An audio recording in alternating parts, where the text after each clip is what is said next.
Okay. Good morning, Judge, Mayor, Council, and Commissioners Court. Thank you for the opportunity to update the city and county on our COVID-19 response. Yesterday, we reported 677 new cases in Travis County with a moving average of 577. We've had a slight uptick in the past couple of days in reported cases. However, our peak was now 16 days ago.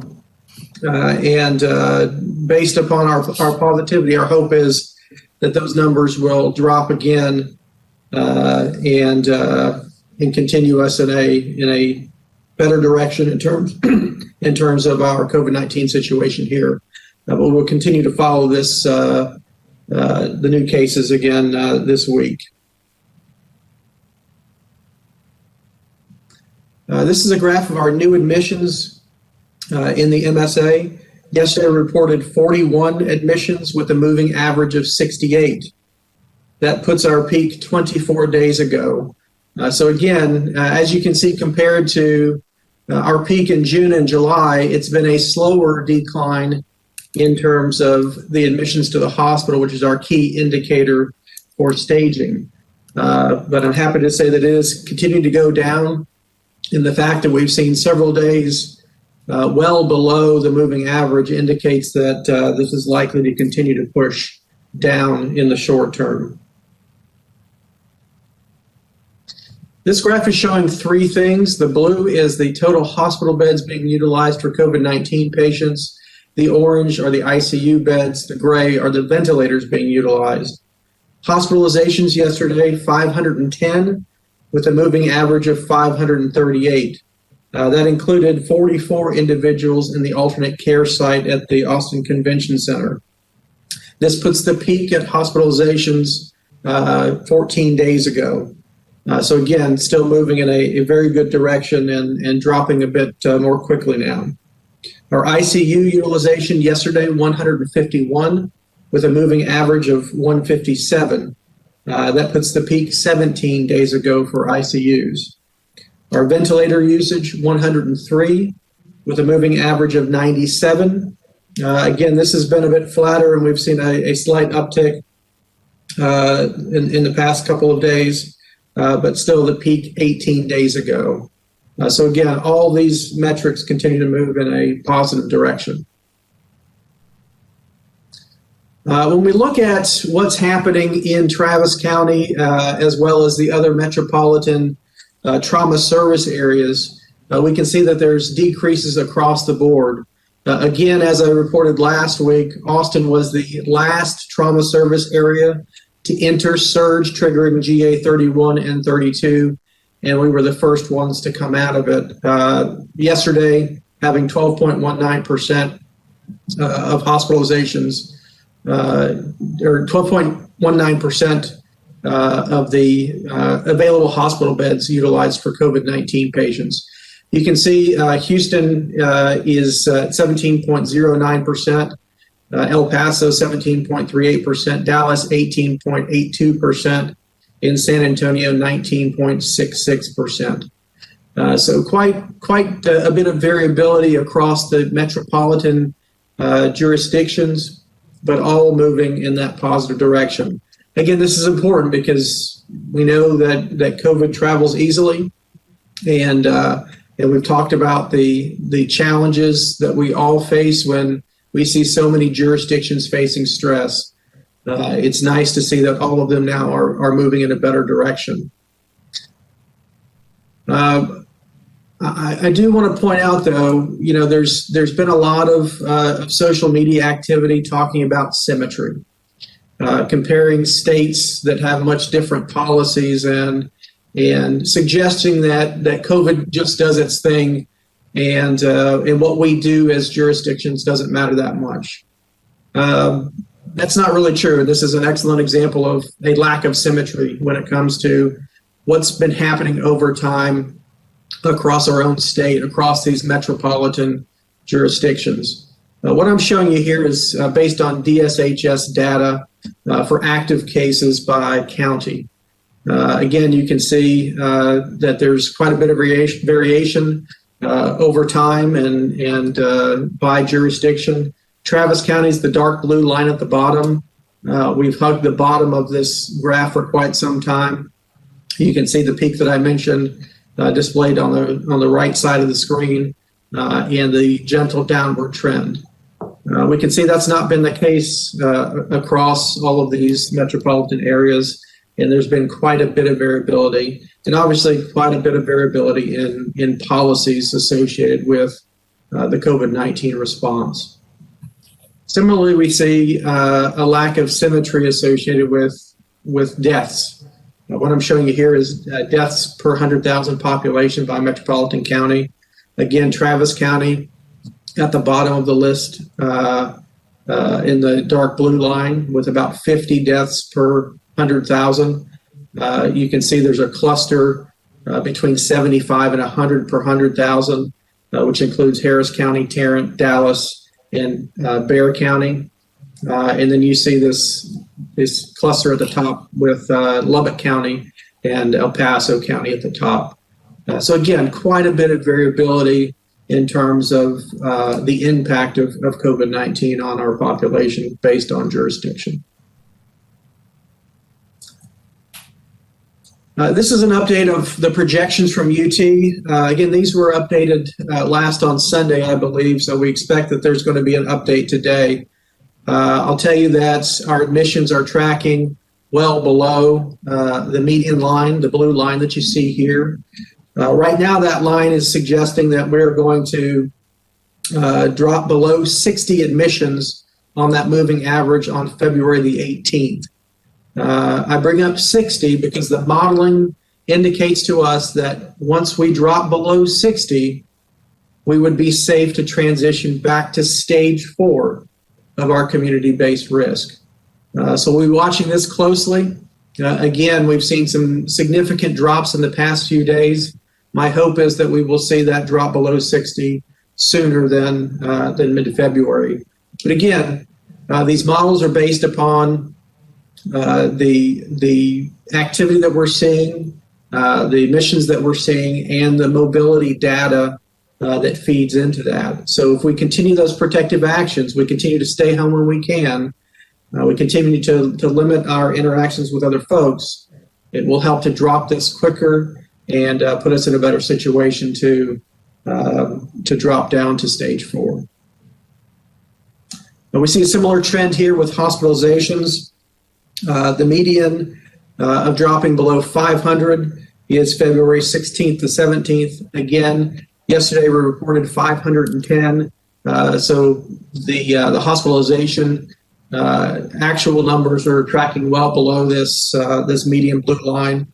Again, we expect this to be updated and that it will show a quicker drop for the drop below the 500 mark.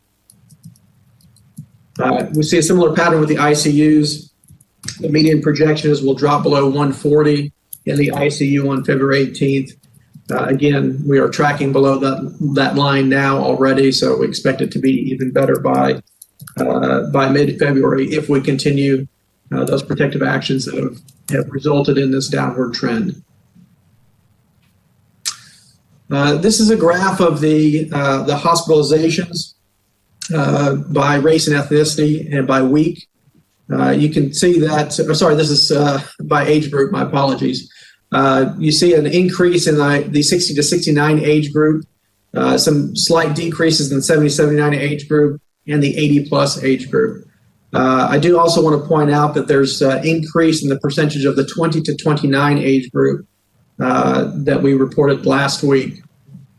When we look at this graph, which provides the numbers of individuals in each of those age groups, we can see that overall our hospitalizations dropped by about 20% last week compared to the previous week, 504 to 400.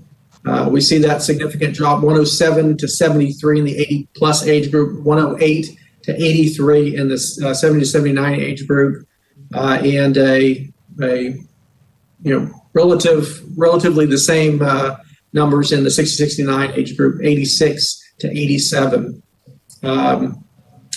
Again, down in the yellow bar, which is the 20 to 29 age group, We moved up from 28 admissions to 33 admissions last week. Again, when we see these numbers in these lower age group, it indicates to us significant disease transmission in those age groups, because the risk of being hospitalized is so small. We need a large number of active cases going on in those age groups to translate to these numbers. So again, while we're really concerned about the impact of COVID-19 on older adults, we do need to recognize that younger people are hospitalized. Some of them hospitalized in the ICU. So everybody, regardless of their age, regardless of their perceived risk, need to take those precautions so that we can further decrease the transmission and further improve our hospitalization situation. This is the breakdown of hospitalizations by race and ethnicity. Again, slight increase in our white non-Hispanic hospitalizations last week, 43.7% to 46.9%. Relatively flat for our Latinx community in the green, 38.6 to 38.1. Slight decrease in our African American community, 12.1 to 10.7. So again, relatively flat in the other races and ethnicities at the bottom. That impact, again, based on the numbers of individuals hospitalized, 177 to 142 for our Latinx community, for our white non-Hispanic, 200 to 175, and a significant drop in our Black non-Hispanic, 60 to 40 last week. So again, ongoing improvements across races and ethnicities in terms of hospitalizations last week. Our positivity continues to improve weekly. It's a slow improvement. So we moved from 13.3% 2 weeks ago to 11.7% positive last week. Again, we see rapid increases on the way up and slow decreases on the way down. Again, it's still moving in a good direction, although well above that 5% mark and the 3% mark as our goals for getting down to stage 3 and below. We look at that breakdown of positivity by race and ethnicity. Our Latinx community moved from a positivity of 20.3% to 19.1% last week. Our American Indian, Alaskan Native, 18.3 to 19%. African American, 12.3% 2 weeks ago to 11.4% last week.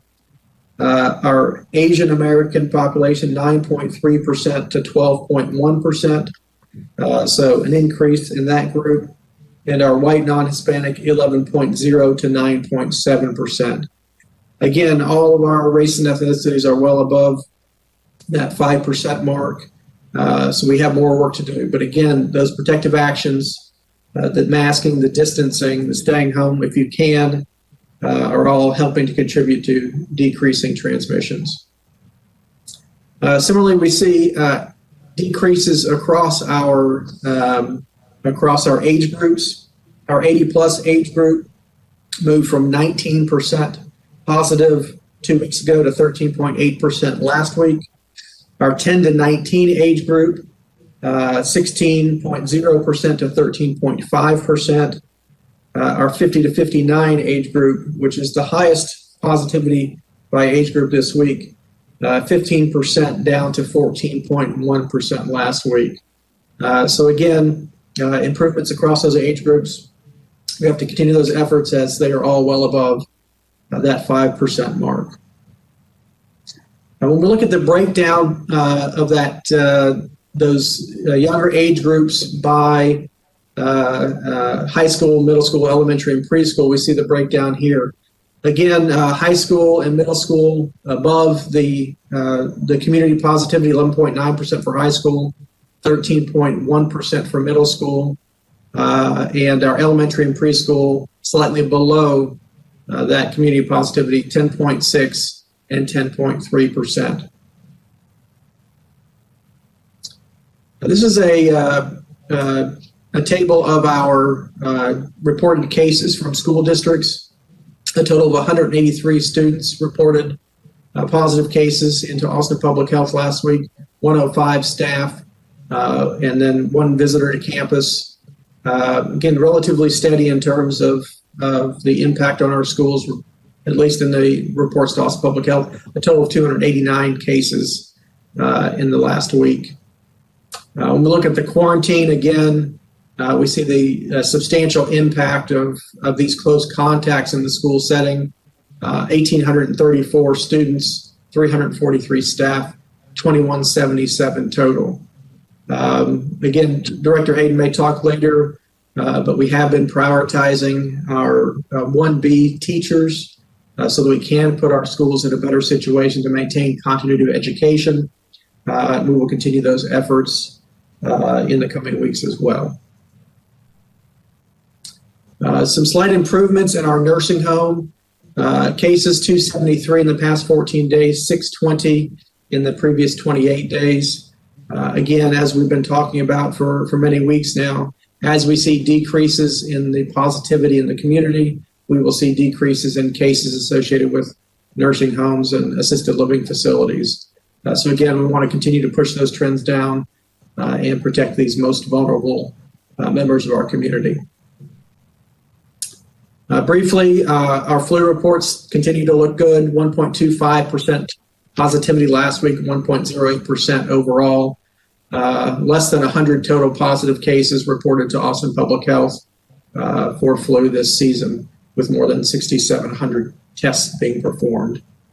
Again, that puts us, continues us at the bottom of the previous 4 years in terms of flu cases and influenza-like illnesses. Again, we still have some risk, as we've seen in the past. We've seen some peaks that happen in February, but again, our hope is that those protective actions, the masking, the distancing, the hand hygiene, staying home when you're sick, are all contributing to the maybe record influenza year that we're seeing here. Again, we remain in stage 5 of our community-based risk. While we have seen some relaxations from the state related to our decreasing surge in the hospitals, our recommendations are a bit stricter than that. So again, we continue to recommend no gathering outside of one's household, that dining and shopping be limited to essential trips, that non-essential travel be avoided, and that our businesses primarily operate through contactless options, curbside delivery, takeaway. And with that, I will pass it over to Director Hayden-Howard. Thank you, Dr. Escott. Next slide. We wanted to provide this eligibility flow chart for you. And basically, you know, right now we're focusing on 1B. This just kind of shows you if a person enrolls in the platform, they're age 65.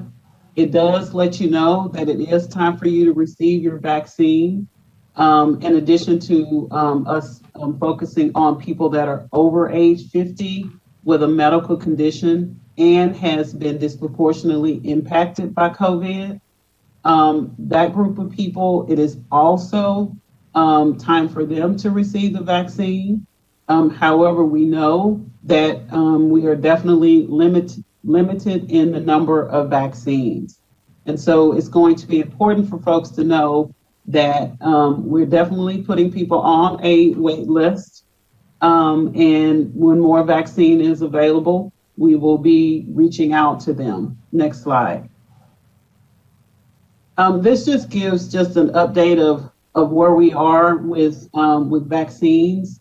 We received 12,000 additional vaccines this week. Last week, we operated 3 sites. 2 were closed. 2 were open sites, Delco and Dove Springs. 1 was a closed site. As Dr. Escott shared earlier, we are continuing to prioritize our educational folks, and working with frontline school staff. We're continuing to work with them. That not only includes teachers, it's custodians, it is bus drivers, cafeteria workers that fall into that 1B. In addition to that, staff sent out a survey to childcare providers, so we can get an idea of how many folks are in that area, because we know that they cannot safely work with children because the children are young and they can't wear the mask. And so we're continuing to have that priority as our focus. With second doses, as most of you know, some folks we've already started contacting folks about coming in to take their second dose. One word of caution: if you have constituents that did not receive their vaccine with Austin Public Health, the first one, they cannot receive their second one from us. The way the state of Texas is allocating those vaccines is that they are sending them to us according to how many vaccines we provided the first go round. And so we have a very strict allocation with the second vaccine. So unfortunately, folks that may have, traveled to Houston or San Antonio or somewhere else to get that first vaccine, we're going to ask that they try to go back to those areas to receive that second vaccine. That allocation should go back to that area. And so we're asking them to reach back out to that service area and go back to that provider. And so we will continue to be proactive about scheduling folks to go ahead and come in to receive the second dose. In addition, with our system, right now we have 532,339 individuals that have set up accounts on our Salesforce. And so, as you can see, if we're receiving 12,000 vaccines a week, when we look at the eligibility of what I showed you from the flow chart, looking at people that are 50 years of age and older that fit that 1B criteria, that is 188,825 people that are eligible, that need an appointment. And so, as you can tell, at 12,000 vaccines a week, we're going to be probably 16 weeks out from now before we're able to provide vaccines. And that's if we just kind of stay at this 12,000 vaccines a week. And so it's going to be so important for us just to, just tell folks that, we're working through our system, we're updating the system, but there's quite a few users in the system. And so, we're going to do everything we can to get to people, in a timely manner.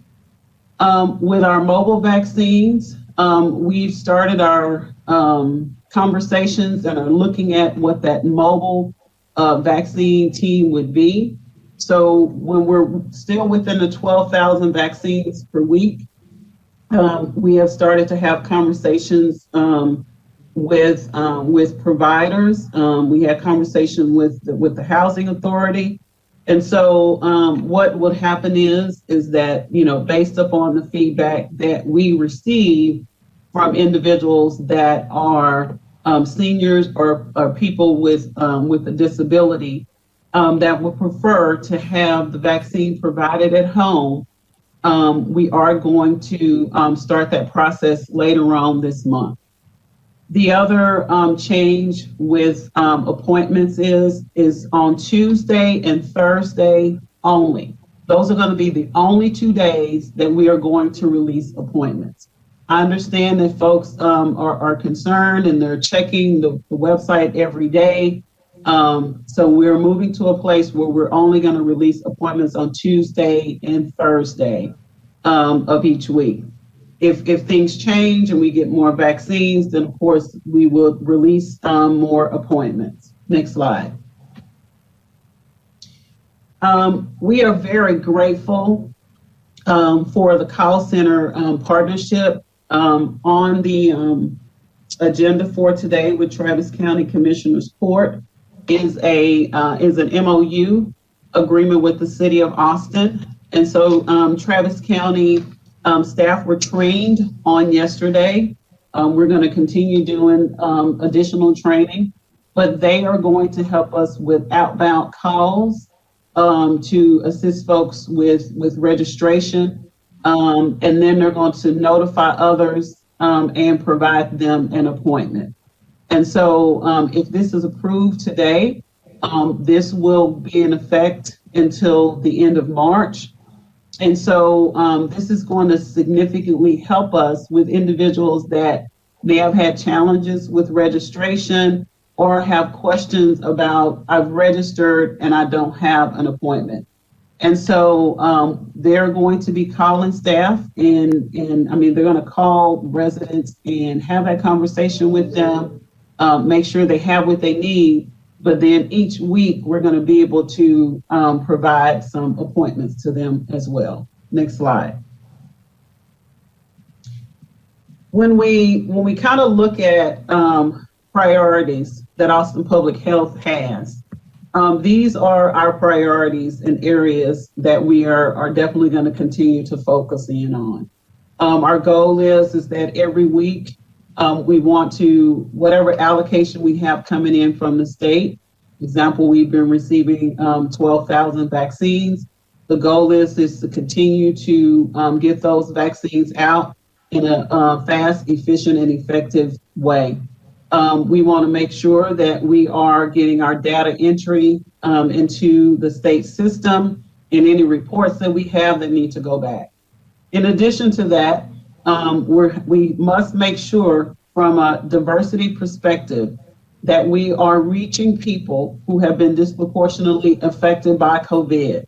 So, working with groups and agencies, grassroots organizations, to be able to identify folks that may not be able to get into our registration system in order for us to serve more folks that have been disproportionately affected by COVID. Our registration system, making sure that incoming calls are answered. As you all know, we'll be working with the county if that's approved. But internally, we've set up more folks to be able to answer calls. So Austin Public Health has reassigned some folks within our traditional workforce. And so that may mean that some other things are going to have to be delayed because we need to make this our priority. And then we want to make sure to provide technical assistance for folks that are enrolling. With our testing sites, right now, we have our testing sites that we do have available. We will continue to do home testing. But unfortunately, as of now, we had to close down Gibbons, Montopolis, and Walnut Creek. We have reassigned people that were working there to the vaccination pods. Our epidemiologists, as you all know, we continue to have a large number of cases coming in, and we want to make sure that the data entry is happening in a timely manner. And so we need to address those issues. Our incident command teams will continue to work with our folks in schools, whether it's childcare, school, high schools, et cetera, but also higher education. And then we'll continue to do our work with our long-term care facilities. And that's going to be the team that is going to be helping out with the mobile vaccines. We're going to continue our enforcement efforts because we know we're going to, as we, things start to change and we shift back to stage 4, we're going to need to continue those efforts. And then we just need to make sure all of our dashboards are working properly. We're in the process of working on our vaccine dashboard, which will only have Austin Public Health data in it. And so we want to make sure that that dashboard is updated weekly. As stated earlier, we'll continue to coordinate with the alternative care site and the infusion for the medical treatments. That concludes my presentation, and I am available for questions. Thank you very much for the opportunity. Thank you, Director Hayden-Howard. We're going to first go to Commissioner Margaret Gomez for a question. Is it possible for folks to also call 311 to register? When they had some difficulty getting through, they wonder why they can't just call through 311 or 211, whatever is available. They can call 311, but what 311 will do is take down their information. It's like any other kind of service request where they take down their information and then they send it over to Austin Public Health. And so Austin Public Health will call them back, or once the other center is stood up, someone from there may call them back. Okay, that sounds like a nice shortcut for them to not get too frustrated about getting through. Thank you. Thank you. Commissioner Shea for your question. This is probably going to be for Dr. Escott, and I guess it would presume some awareness of what the state medical experts on COVID are recommending to the governor. But I share the dismay that's been raised by other state legislators. Do you have any insight as to why the governor would not have made dealing with COVID an emergency item? I mean, the stuff he listed can't even compare to almost 36,000 people in Texas being killed, partly because there hasn't been a good mechanism for helping people. And do you know if the state health director, I'm not even sure the right term, would have recommended something like this to the governor? I can't fathom this. So any insight you have on it would be very helpful. Commissioner, I think that COVID is obviously a top priority for our state, whether or not it was said last night or not. I think we've got to begin that discussion of how do we strengthen our infrastructure? How do we prepare for pandemics better in the future? How do we improve the functionality of the state Department of State Health Services in emergency situations like this? I think we have a lot of work to do in preparing for the next one. I hope it's not in any of our lifetimes, but we do have to understand that as the world's population grows, these kinds of things may become more frequent. I agree with you. There are so many COVID-related issues that my hope is that it will be a priority for this session.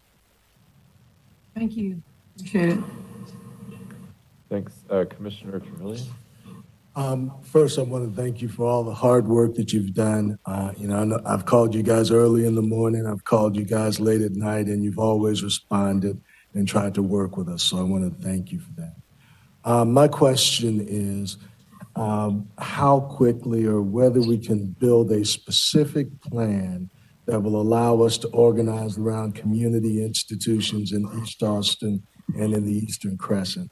I've had a number of churches, Baptist, Methodist, Seventh-day Adventist, all that have nurses that want to help us, that want to present their institutions. I've had the NAACP call me. We've been working with Title I schools. These are areas that are kind of off the beaten path, and I want to develop a specific program to address availability in those areas. How can we put that together quickly?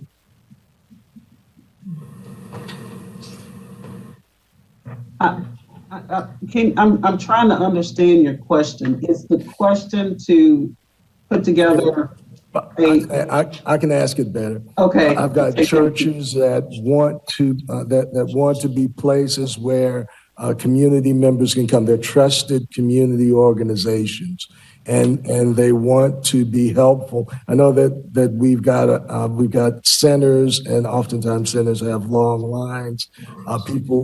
Many people are afraid to come into long lines, so they want to organize institutions so that rather than being in one place, people can come there. Whether it's for information, signing up, even shots. I'm trying to get a better outreach infrastructure into the Eastern Crescent. I think what probably would be helpful if you and I met outside of this platform, just to kind of determine, and if there's other people you'd like to bring present for from the community, we'd be willing to have that conversation with them. Okay, I'll give you a call today. Okay, thank you. Commissioner Howard? Thank you. Good morning. Could you put the slide up one more time of the flow chart of whether you're eligible or not for the vaccination? I think that's pretty good, and I wanted to snap a picture of it so we can share it widely. Is that possible to put that back up? I can, Commissioner. I believe you also received it in your packet. Oh, perfect. From Chuck. I can. I'll have it. Thank you for making it visual like that. You bet. All right. Director Hayden-Howard, I'm super excited about the call center and that you and Dana and others have worked to make a reality. Just wanted to check, who are they going to be calling from this call center? Is it, are we able to focus it on people who are Latino, Black, and hardest hit zip codes? Or is it a broader universe than that? Do you know the answer to that? So right now, we are going to ask them to target on folks that are 80 years of age and older, and anyone that we may have not been able to call through our efforts. So that could be, a kind of a broad group of folks. That these are people that have typically not been able to register for the process. So they are going to help them to set up them an account in that system as well. So it's going to be a combination of folks. And so each week they will be able to make those calls, those outbound calls, to assist with assisting with the registration process, and then also scheduling appointments. Okay, I'd love it if we could target that a little bit more to try to increase the equity piece. I think that was frankly my goal with that, and so I'll continue to work with you to make sure that we can do that. With that, Mayor, I will pass it over to you. Judge, thank you. And as I posted, we're going to do this in reverse council district order. Councilmember Alter. Good morning, and thank you. I appreciate Director Hayden-Howard meeting with my staff and I and some of her team yesterday to talk about how we could better assist some of our homebound seniors in partnership with groups like Drive a Senior. And I think we have some good next steps. So I just wanted to thank you for taking the time to work with us on that. I wanted to ask one quick clarification and then a slightly broader question. I missed what you said about how we were targeting staff in our schools, like for AISD, who have not yet been vaccinated. So if you could elaborate on that a little bit.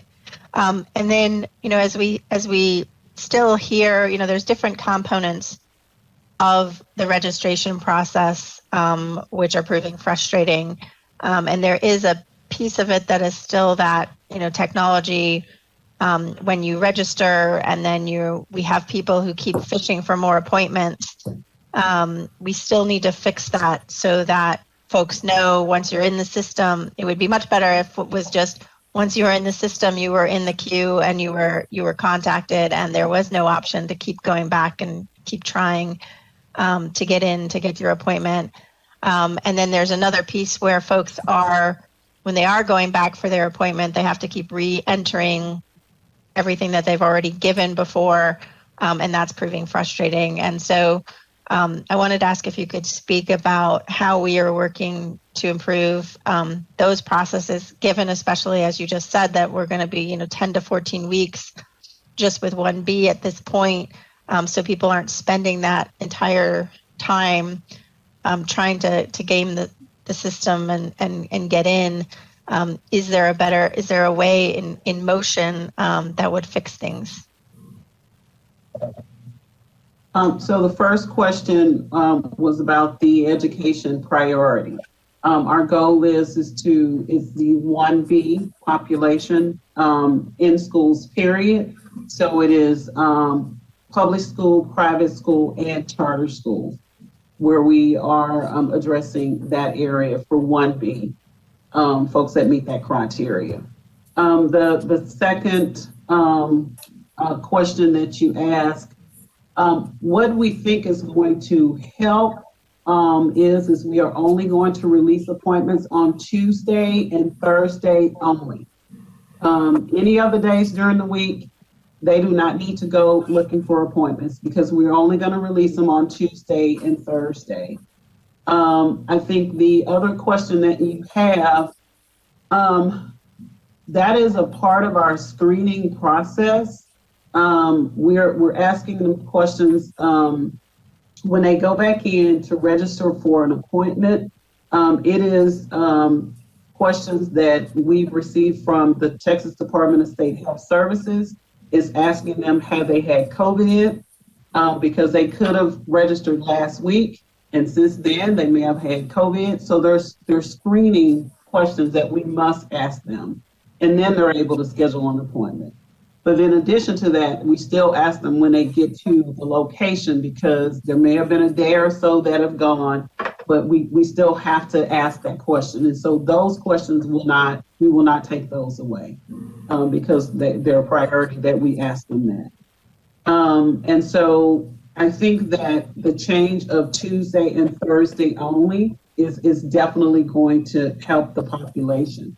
In addition to that, I feel like the call center aspect, where we are increasing the ability for people to be able to call and leave a message, and our folks able to have outbound calls, that will help with folks as well. Thank you, and I appreciate that clarity on the questions that, that some of those questions are repeats that need to be updated as you get closer if there's any delay. I think that's helpful for those of us who are not able to get into the system and get that far to experiment to see what's going on. So I appreciate that. I understand how just limiting to Tuesday and Thursday seems like it would be better than every day. I just still wish that we could get to a system where, there was some kind of automated wait list and you were contacted and those slots were open for that group rather than sending 500,000 people on Tuesdays and Thursdays to crash the system. I'm not technically literate enough to know what the solution is, but I'm concerned about how that plays out over time. So thank you. Okay, Councilor Tovo. Thank you. Thanks very much for this information. I have a couple of questions, but they're extremely quick and really just mostly just verifying the information that we've heard. Director Hayden-Howard, the 188,000 are individuals who are eligible. They're somewhere, in other words, they're somewhere on the flow chart. And that equates to 16 weeks. Is that correct? Yes, and that's as of 7:45 this morning. Thanks for that. I think that is very helpful data to provide to our constituents so that they understand why, though they are eligible, it is, to get a really sense of scale in terms of the wait. And I assume that the call center is also for individuals getting error messages or they haven't received a second email regarding vaccine. It's for all of those issues, questions about the vaccine, but also tech support. Yes, it is. Thank you. And then my last question is Dr. Escott, on the Travis County Schools site, we've had this conversation before about what information each individual school is providing, and the school district, as we've discussed before, AISD at least, never identifies whether it is student transmission or teacher transmission, student cases or teacher staff cases when we as parents get those letters. But I notice you are breaking it down here. In the past, you've mentioned that most of the student transmission appears to be happening in extracurricular activities. Do you have any sense of how the staff in these schools, what the transmission mechanism was for those staff? And can you help us understand why those letters are so very general, even in terms of identifying students versus staff? Sure. So for staff cases, generally what we're saying is, when we see cases related to campus, it often does involve faculty who are associated with extracurricular activities, coaches, for instance. We see transmission in social environments where teachers are exposed, as well as household transmission. So they're getting it from someone else in the household. We haven't seen any clear evidence of transmission in the classroom space from students to teachers. Again, we are all concerned about the variance and the possibility that may increase the likelihood of classroom-based transmission. But the data we have so far is still indicating that the masking and the distancing, the hand hygiene is still effective. Regarding the data that's transmitted by the schools, it generally tends to lack specific detail that may allow individuals to identify a particular person who was positive. For instance, if there was a teacher who was in the classroom yesterday and not the following day, and you got a note saying a teacher was positive, you can track it down to that teacher who's missing, or you may be able to. So there tends to be some lack of specificity on the day-to-day emails from the school districts to try to protect privacy.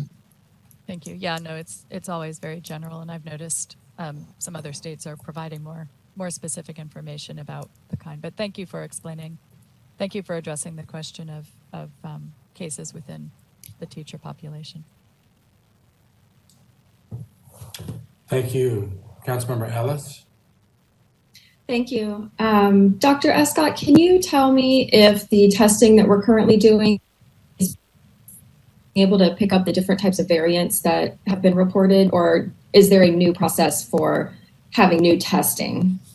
Or is it just COVID is COVID no matter what variant it is? So far, COVID is COVID in terms of testing. So we don't have any indications right now that the testing strategy needs to be changed based upon the variants. There is some genomic surveillance testing which is going on in the area to determine how much of an impact variants may be playing into our transmission. Again, we may see some reports on that later this week. We suspect that it is playing a role. As we've learned throughout this pandemic, if we see it somewhere in Texas or in the U.S., it means it's either here or it's going to be here in a short period of time. So again, this is why it's important for us to help continue to decrease transmission right now, even though we're on the decline, so that we decrease the likelihood that these variants will become the dominant strain and may lead to further challenges in managing the spread of disease. We want to buy as much time as we can to get as many people vaccinated and ultimately save a lot of lives. Thank you for that. And is there any newer guidance on the types of masks that are most effective? I've seen some guidance that says things like bandanas or, the more homemade versions people need to upgrade those if they're still using those. They need one that's a little better for preventing the spread. Can you talk a little bit about that? Sure. Again, the efficacy of the mask, the likelihood it's going to prevent spread of disease is really based upon the number of layers and the fit of the mask. So something like a gaiter or a bandana or a shirt pulled over your face, it's going to provide a single layer. It doesn't fit very well, so it's not going to be the most effective. The most effective are, the N95s, the KN95s that have high filtration and have a tight fit. From the air, surgical masks are the next best because of those multiple layers and good fit. Ultimately, it needs to have at least 2 or 3 layers, and it needs to fit snugly on your face. Some people are advocating for wearing 2 masks. It's not critical that you wear 2 masks, but if you have only one layer, single layer masks, then 2 is better than 1. But again, it's about the layers and it's about the fit, and ultimately finding one that is comfortable and that you're willing to wear. A mask is better than no mask, so things like comfort and fit make a difference in the ability to wear them for long periods of time. Thank you. Councilmember. Thank you for that. And am I back? Yes. Okay. Just a very quick request. That slide that has the flow chart is really helpful. If we could make sure that that's up on our website for people to be able to reference, I think a lot of people would find that of interest. Councilmember Poole.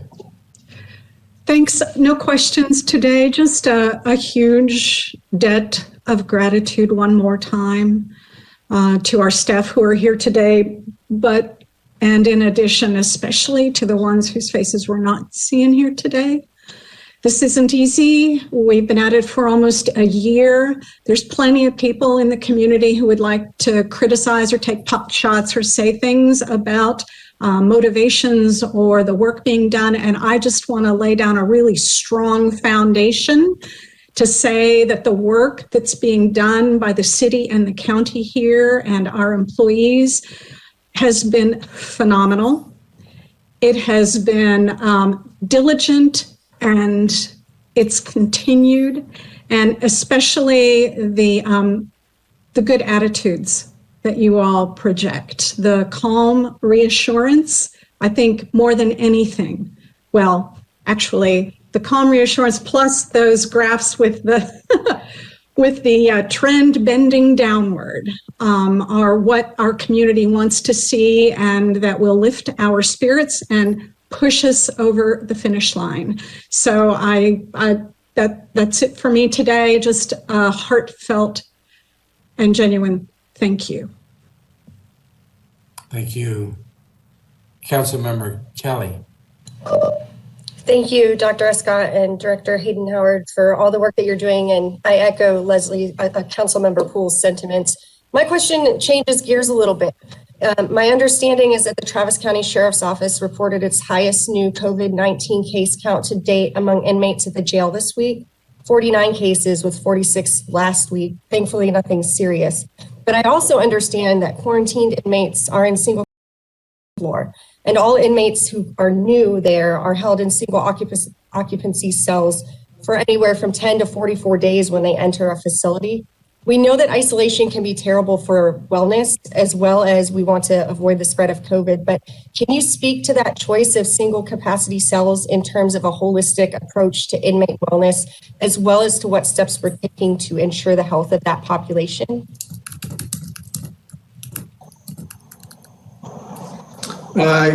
Council member, the Sheriff's Department has a medical unit that has designed their policy. We have consulted on it in the past. Particularly the intake of new inmates and ensuring that we had appropriate or that they had appropriate quarantine precautions for that entry. I'm not aware of the specific details of how they're performing the remainder of their COVID protections at this stage. I will say that I have been in discussions with the physician from the jail, and we are working on a strategy for vaccinating so that we can avoid some of those challenges, particularly for the 1B inmates. Okay, thank you. Thank you. Councilor Kitchen. Yes, thank you. I do want to add my thanks to our staff. I want to thank Director Hayden-Howard for the improvements that have been made to the registration system and the processes that she laid out today to help people over 80 in particular and others to get an appointment. I have a question or two about that system. You know, we talked last week, and this follows up on some questions from Councilmember Alter. Last week we talked about the increased functionality that ideally we would like to see from the system, and I'm hearing that some of those functionalities are being addressed. But I want to get straight at the issue of having to go online, as Councilmember Alter said, with 500 or other thousand people, or many hundreds of thousands of people, to try to get an appointment on Tuesday and Thursday. It is certainly much better to specify Tuesday and Thursday, and I appreciate that. But it still is a very frustrating system for people. And so last time we had asked about functionality to actually send people an email with an option, with their appointment, and or send them an email to sign up for an appointment, so that there is some kind of system about who gets on to try to sign up. And we had suggested that reaching out to our technology leaders in the community who have offered to help with that functionality. So, and the other reason for that is that there just has to be a better way than all those people having to go on Tuesday and Thursday. And I have to tell you that maybe this is in the works, but it is not happening yet. Based on conversations I've had with people in the last few days, they are not getting an email that tells them it's time to sign up.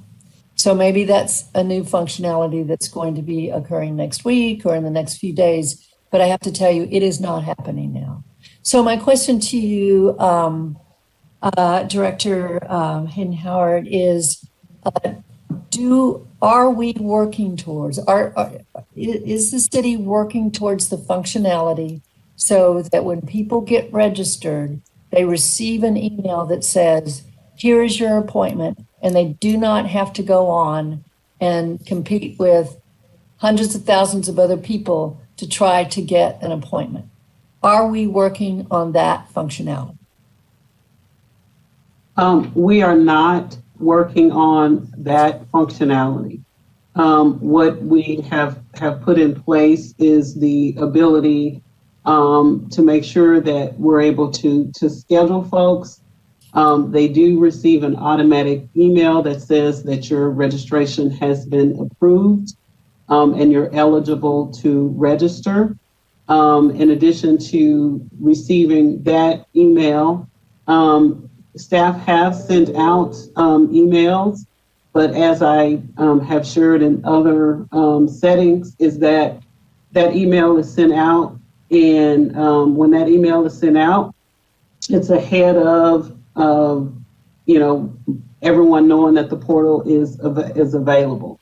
But what we have found is that there are people that, of course, are not on their email like that.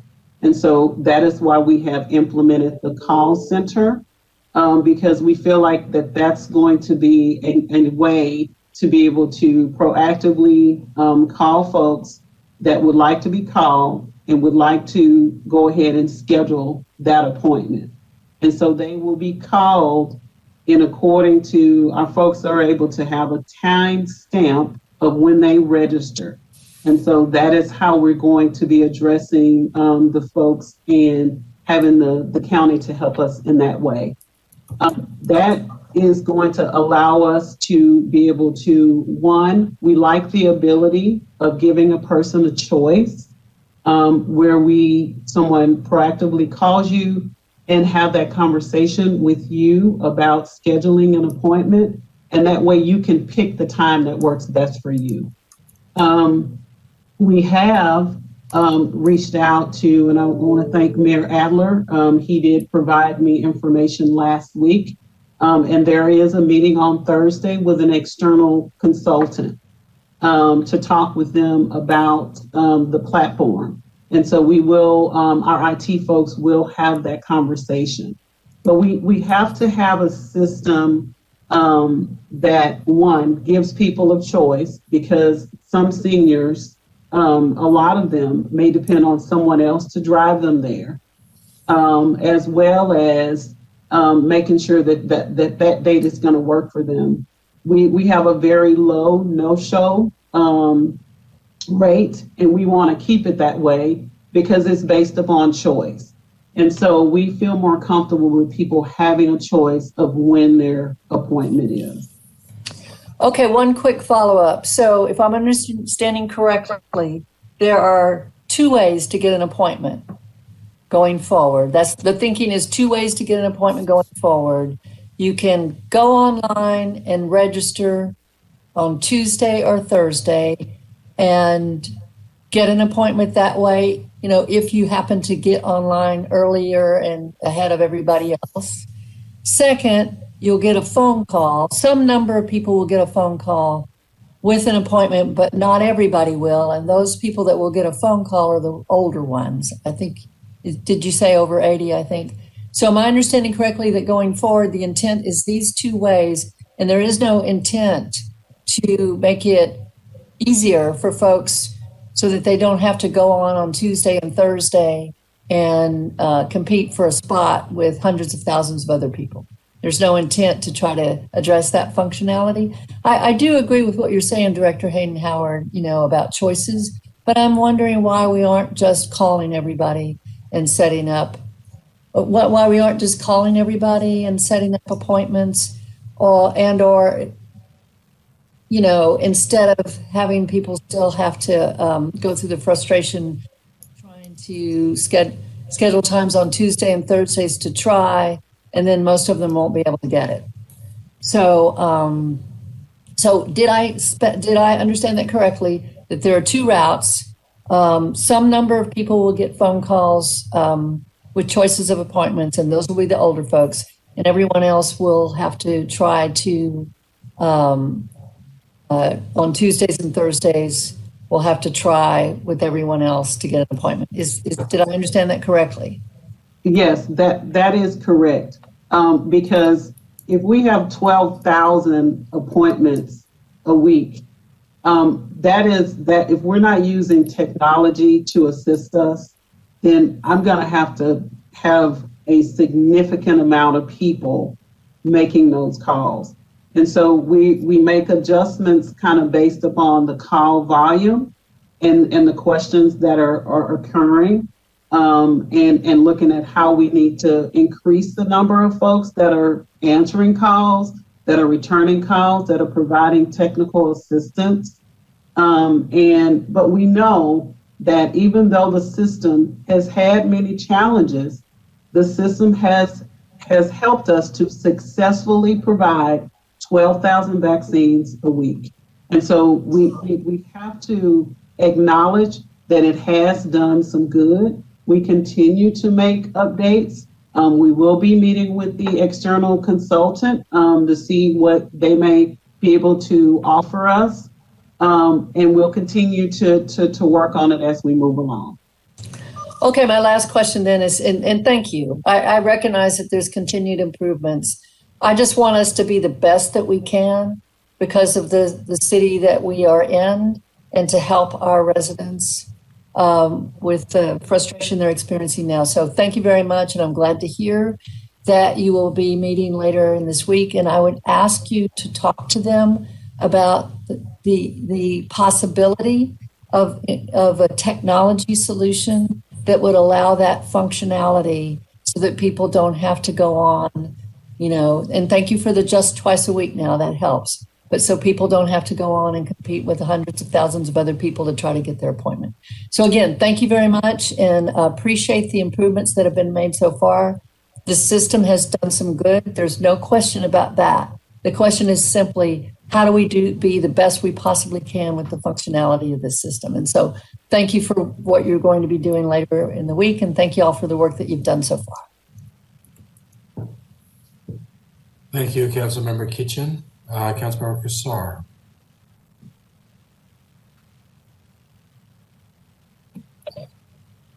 Mayor, my question was very similar to those raised by others. And so I think just reemphasizing that if there's anything the council or the commissioner's court can do to keep leading into making the website as accessible as possible, the system as transparent as possible, and more workable, please do let us know, because I think you've laid out here what many of the challenges are, but we continue to hear frustration and challenges from folks trying to access that system. So please do let us know what else can be done to make it as easy to use of a website as possible, given all of the constraints.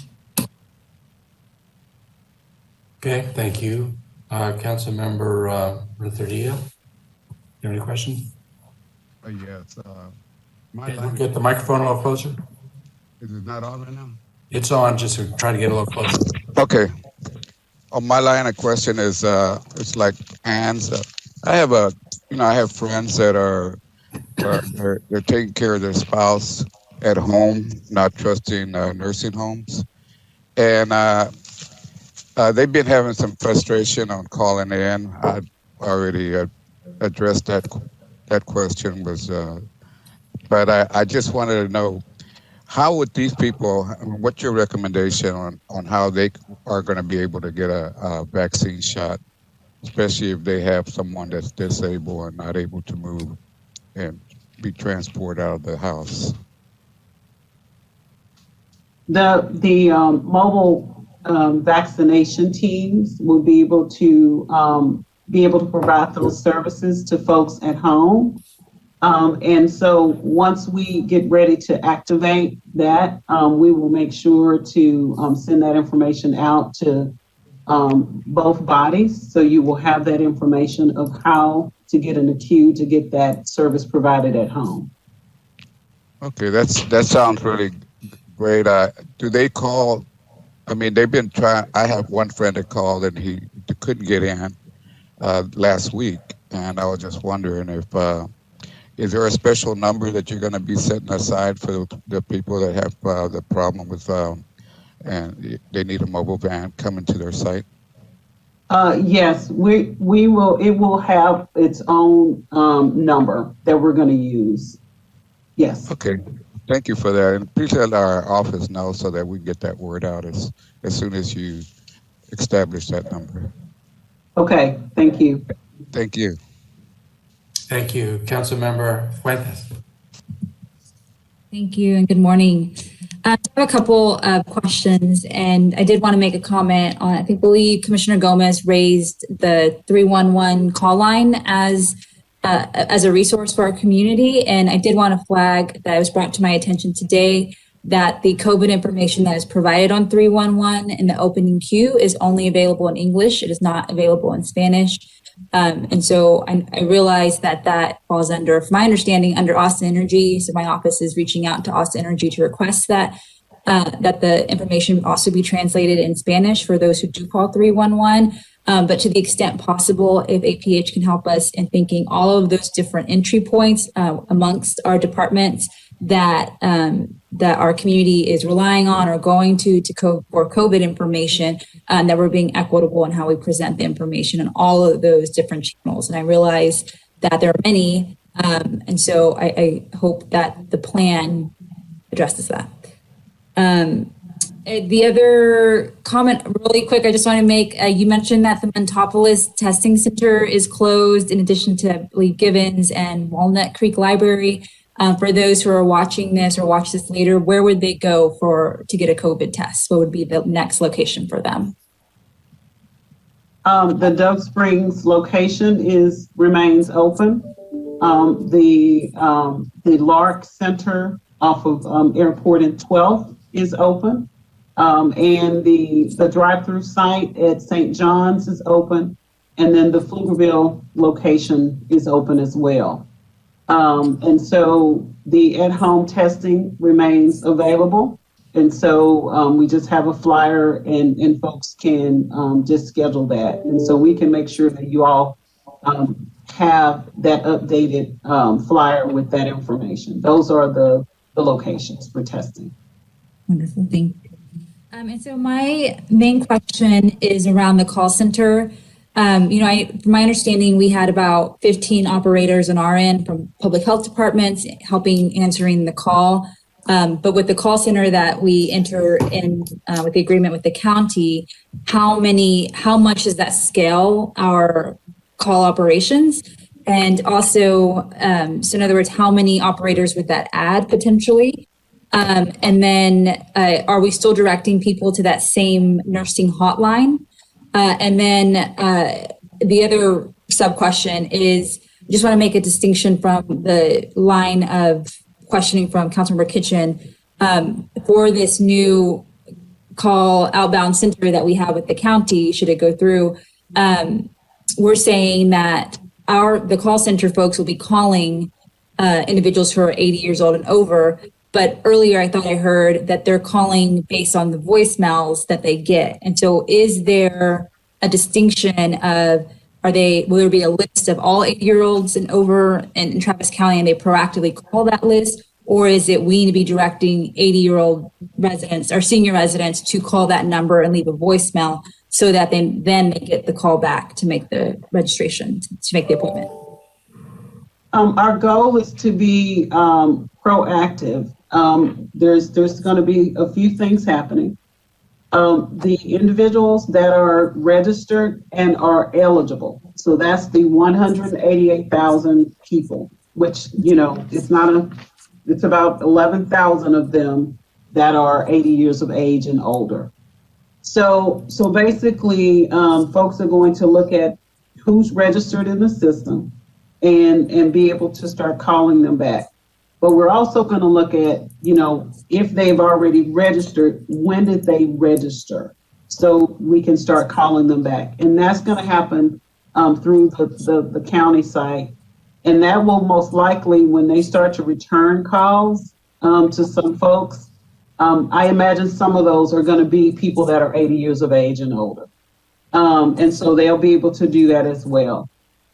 We'll still have our nurse line that will still be up and running. Our hope is that as we work out all of the technology issues, that line will be used the way it is intended to be used for folks that don't have access to the internet and that are disproportionately impacted by COVID. So that team will continue to do that work as well. And then we have some folks that are also making some other proactive calls. So there's 20 people from the county that will be added.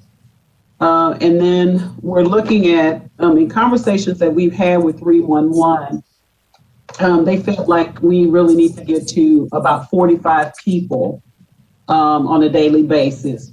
So the goal is to get to that 45 based on the recommendations from 311. Okay, and so how can we help support you in getting you to that 45 call operators? Well, I have reassigned some folks in Austin Public Health, as the last slide showed. There are going to be some things that we're going to have to delay that we're doing in the department because this is the priority. And so we are reassigning folks and looking at areas. In addition to that, we're looking at, as most of you may know, about 30% of the folks in the department are funded by a grant. We're going to be reaching out to determine how can we rotate them into the response and not have that penalty of using grant employees. So there's a couple of strategies that we're using at Austin Public Health. In addition to that, we've sent out a request through the City of Austin Human Resources Department, Travis County Health and Human Services through Ms. Sherry Fleming has offered some staff. And so between all of that configuration of folks, we feel confident that we should be able to come up with the 45 people to have a daily presence from a call center perspective. Gotcha. Thank you so much. Thank you. Mayor Pro Tem? Thank you very much. I appreciate all this information, including all the fantastic questions from my colleagues, both at the county and here at the city. I honestly don't have very many more. Along the lines of the question that Councilmember Fuentes asked, I'm just curious about the number, the age 80, how we arrived there. The distance between 65 and 80 is relatively large. So I'm curious how we arrived at the number 80 as a point of priority.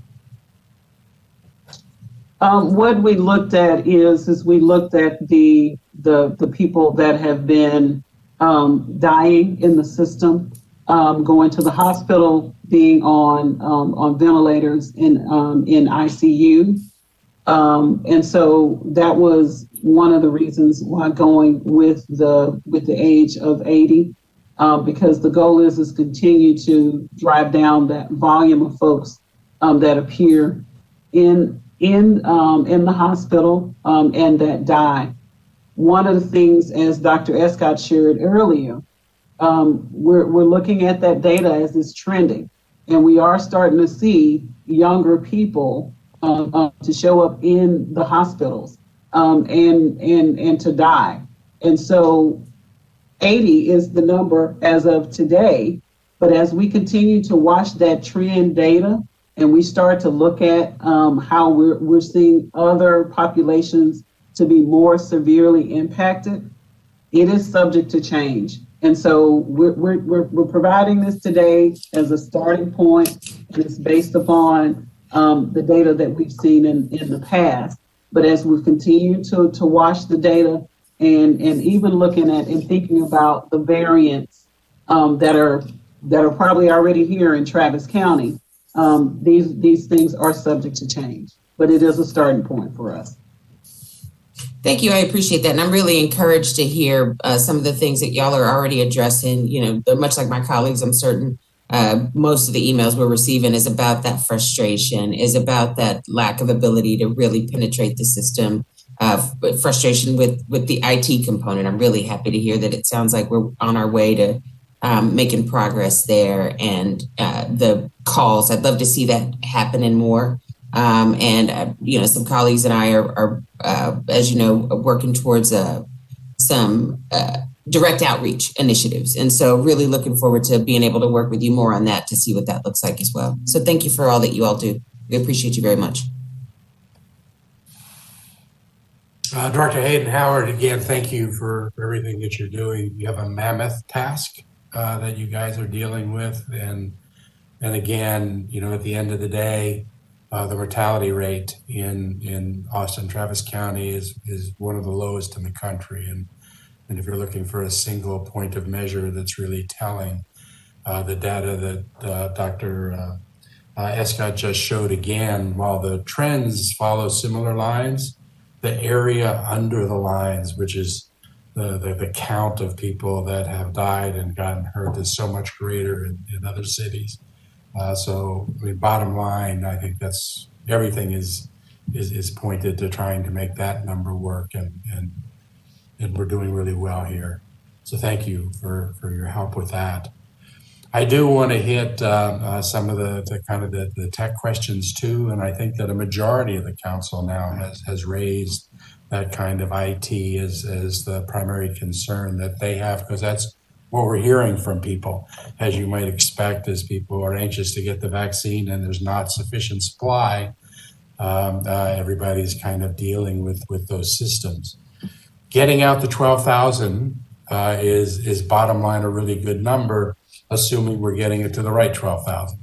If we're getting it out to absolutely the wrong 12,000, then getting out 12,000 isn't the right measure.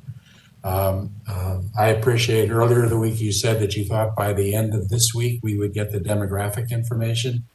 That we had partial demographics for the first week, but we didn't have the addition of community care and Peoples and Lone Star.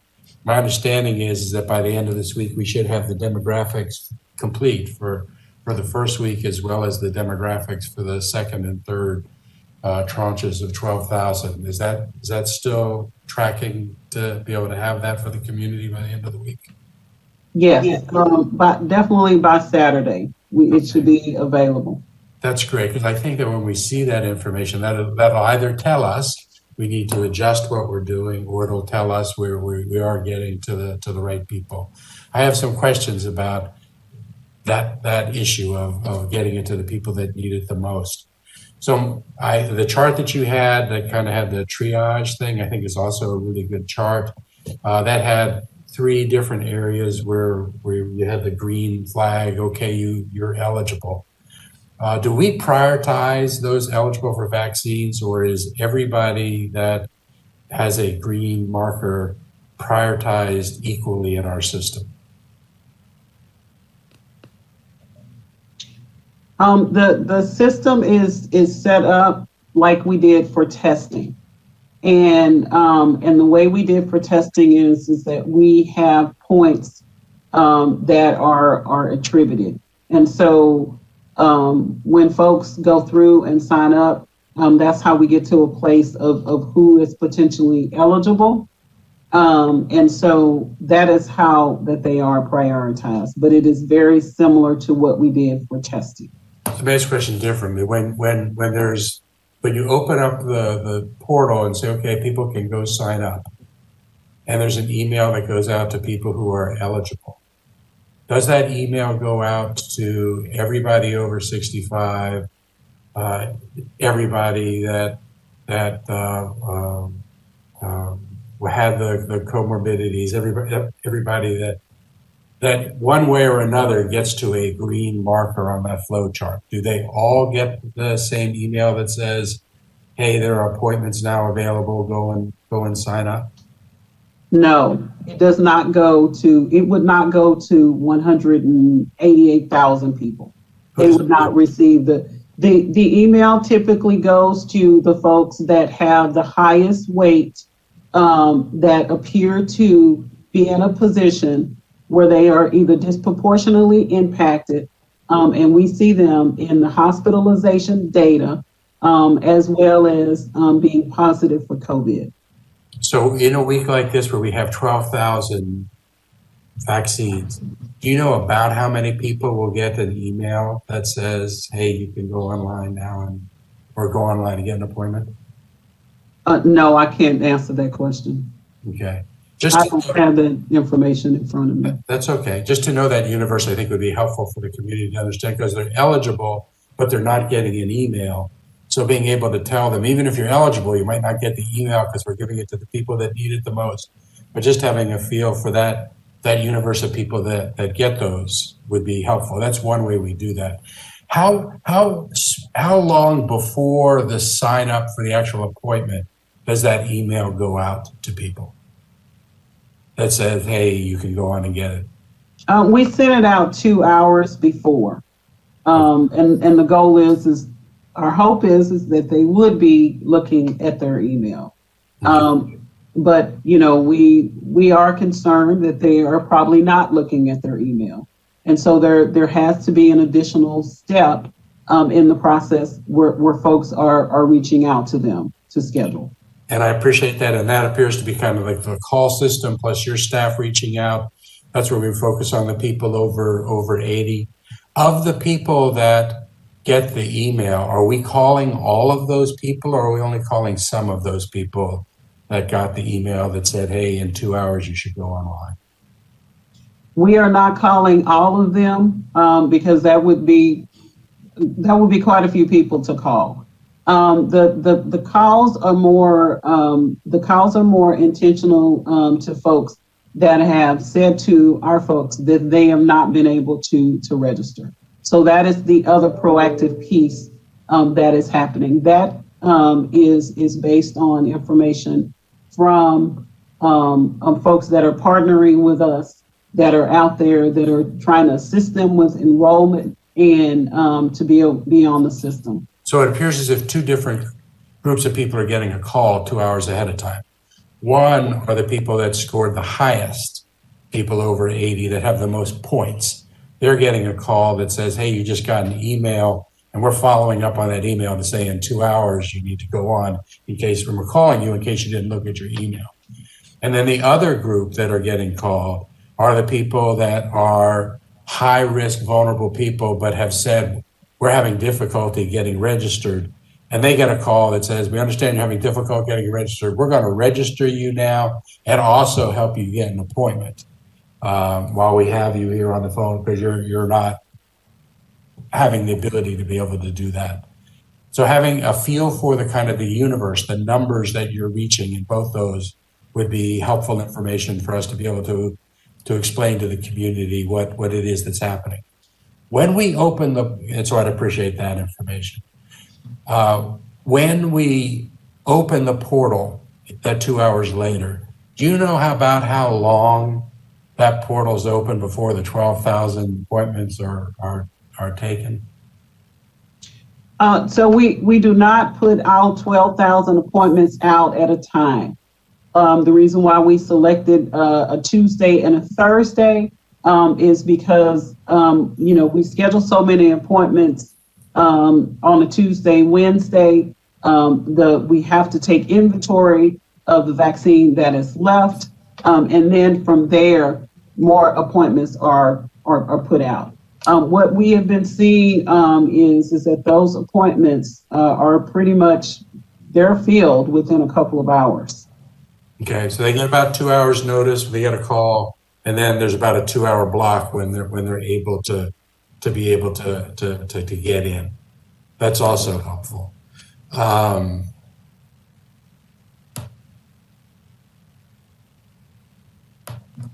The last question I have goes to the access issue with respect to homebound people, and I think you've addressed it. A couple of different people have raised that. I noticed that San Antonio is today announcing, as of I guess last night, that they got a special 1,000 vaccine allotment dedicated to homebound folks that they're administering with their mobile unit. And they're using Meals on Wheels to help identify who the homebound people are. I don't know if that 1,000 is coming out of their allotment otherwise, or if the state is experimenting now with a special allotment for homebound. That's how Mayor Nurnberger made it sound, but he didn't quite say that expressly. So please check on that, as I know we're struggling to get as much supply as we can. That's really the answer.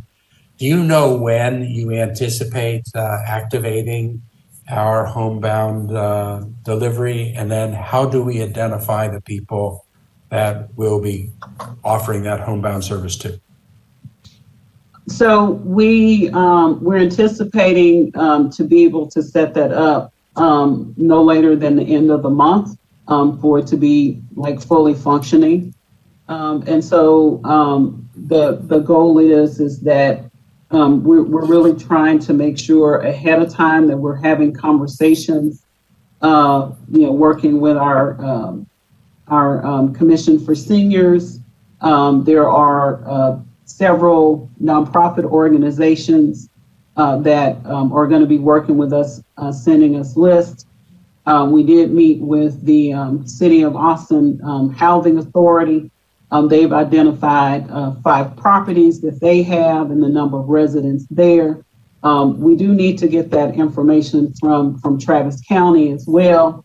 So we'll have that universe of folks. In addition to that, we have partners as they are working with folks. They are keeping a list of folks that they typically provide services to, and they will be able to refer into us.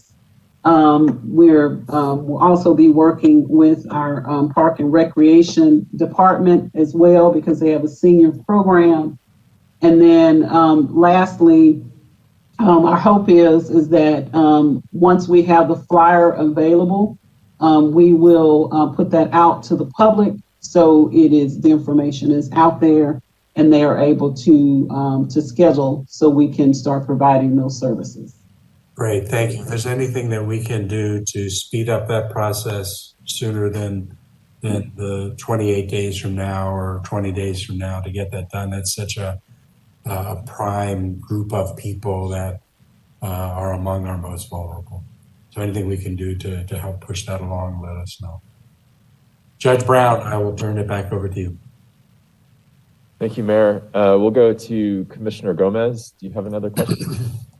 I'm very interested in seeing also that service be provided, because we are getting calls from people who are disabled and even children who are disabled who would probably be in that vulnerable group.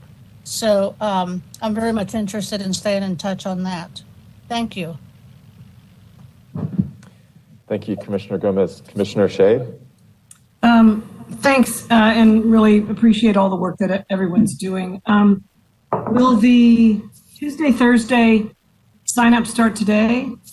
Or this coming Thursday? When does it start? And then I've got to follow. It starts today. So moving forward. I do share several concerns that have been raised about the potential for essentially this creating a bottleneck, because we're narrowing down to just 2 days when people can sign up.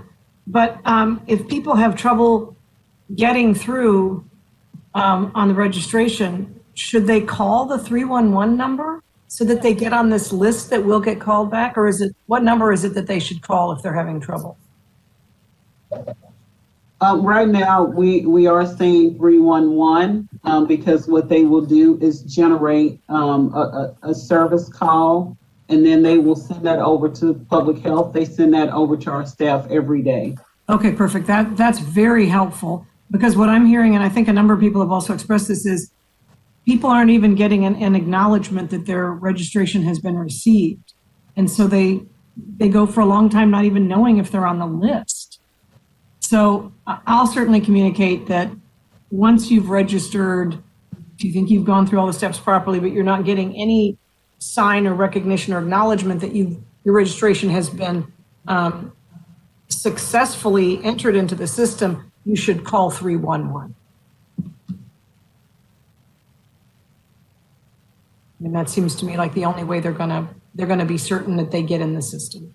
If they don't, and I don't know why we can't send some kind of an acknowledgement email back letting people know whether or not they successfully registered. That at least would answer a major question that we're getting. They should be receiving an email back to them, because that closes the loop to let you know you have completed your registration and you are eligible to schedule an appointment. Okay, so if they don't get an email acknowledging that right away, then they definitely should call 311 because they're not successfully registering. Would that be a correct assumption? That would be a correct assumption if they are not receiving that email. Okay, thank you. Thank you. Commissioner Trevelyan? I'm just interested in watching the call center build out. I want to know how people can be helped. I've got 80-year-old relatives and they're not going to tinker on a computer, but they will make a call and they need some help walking through. So I'm interested in the call center, how it's set up, and what our expectations are. So I think that we're moving in the right direction in that discussion. I just want to understand more clearly how to advise people to use it, where to tell them to go, and how they can be sure that they're engaged. Thank you. And that will be also on once we shift back to the regular Commissioners Court, we'll talk about that more and hear a little more detail on that. Commissioner Howard? Thank you. I just want to throw out the idea that once the call center has some experience under its belt, maybe we can merge the concepts of the phone bank with the leadership of the call center to utilize volunteers to really maximize the messaging. Thank you. Thanks. Two things. One, from our IT department, it sounds like if you're outside of the city of Austin, I don't believe you can actually call 311. You can, however, call 512-974-2000, and that will get you, I believe, to the same place. So just Commissioner Shea, one addenda for people who are outside of the city limits. And for Austin Public Health, you know, I first want to obviously say thank you so much for all of your hard work and your good work, and very happy that we've consistently been able to get out 12,000 vaccines a week. And especially want to say thank you to Dr. Escott for your science-based and very fearless approach to this entire COVID pandemic. You have saved lives, and I want to thank you for that. And from listening to the group of all the local elected leaders today, it's pretty clear to me that we're getting very similar feedback across the city, across the county, hearing similar requests and frankly, some complaints about this process. I think that the process is so reflective of many problems that people have with accessing healthcare in our community. I would just ask again, and I think it seems like the general consensus today is to ask again that you continue to look at ways to increase equity in the process, whether it's working to make the website function better, like Councilmember Ann Kitchen, I think, laid out so effectively, making it send direct appointments to people so that they're not scrambling to sign up on the website, making the vaccine locations more accessible by maybe looking at increasing hours so that people who have to work during the day could get a vaccine in the evenings. Using the call center, which I'm very excited about, and want to thank Dana DeBouvoir for helping set that up. And using that and other mechanisms of outreach to call people and reach out to people within each category who are the hardest hit. So if we're calling people that are 80 and over, can we call people within the 80 and over category who are Latino, Black, who live in the hardest hit zip codes and where healthcare is less accessible, and make sure that they're getting extra outreach from all of our collective efforts. And with all of this, you know, again, just making sure that you are working on a plan to increase capacity in a very large way. I hoped that President Biden's goal of hitting 100 million doses in the first 100 days will come true. And to get there, we're going to have to, in my opinion, and we've talked about this before, shift to a drive-through model so that we can have those mass vaccinations, and maybe look at gearing up to where we're giving out those 12,000 vaccines all in one day, maybe. And maybe we do a into the evening or a 24-hour model to make it more accessible.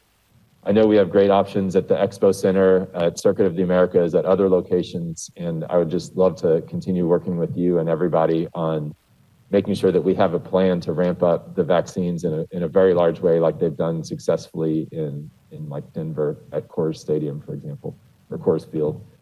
But I want to just end by saying thank you again. I know y'all are working extremely hard at this, and really appreciate Director Hayden-Howard and Dr. Escott and your entire team. Thank you so much.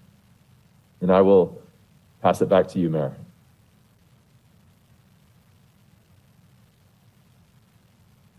Judge, thank you. We'll go through our list again. Councilmember Alter. Thank you. I had two quick questions. We've been talking about, Austin Public Health as a hub and our 12,000, but my sense is that there were other providers this week that received vaccines above and beyond that hub. What can you tell us about the broader availability of vaccines in the community? Is it just second doses, or are there also first doses?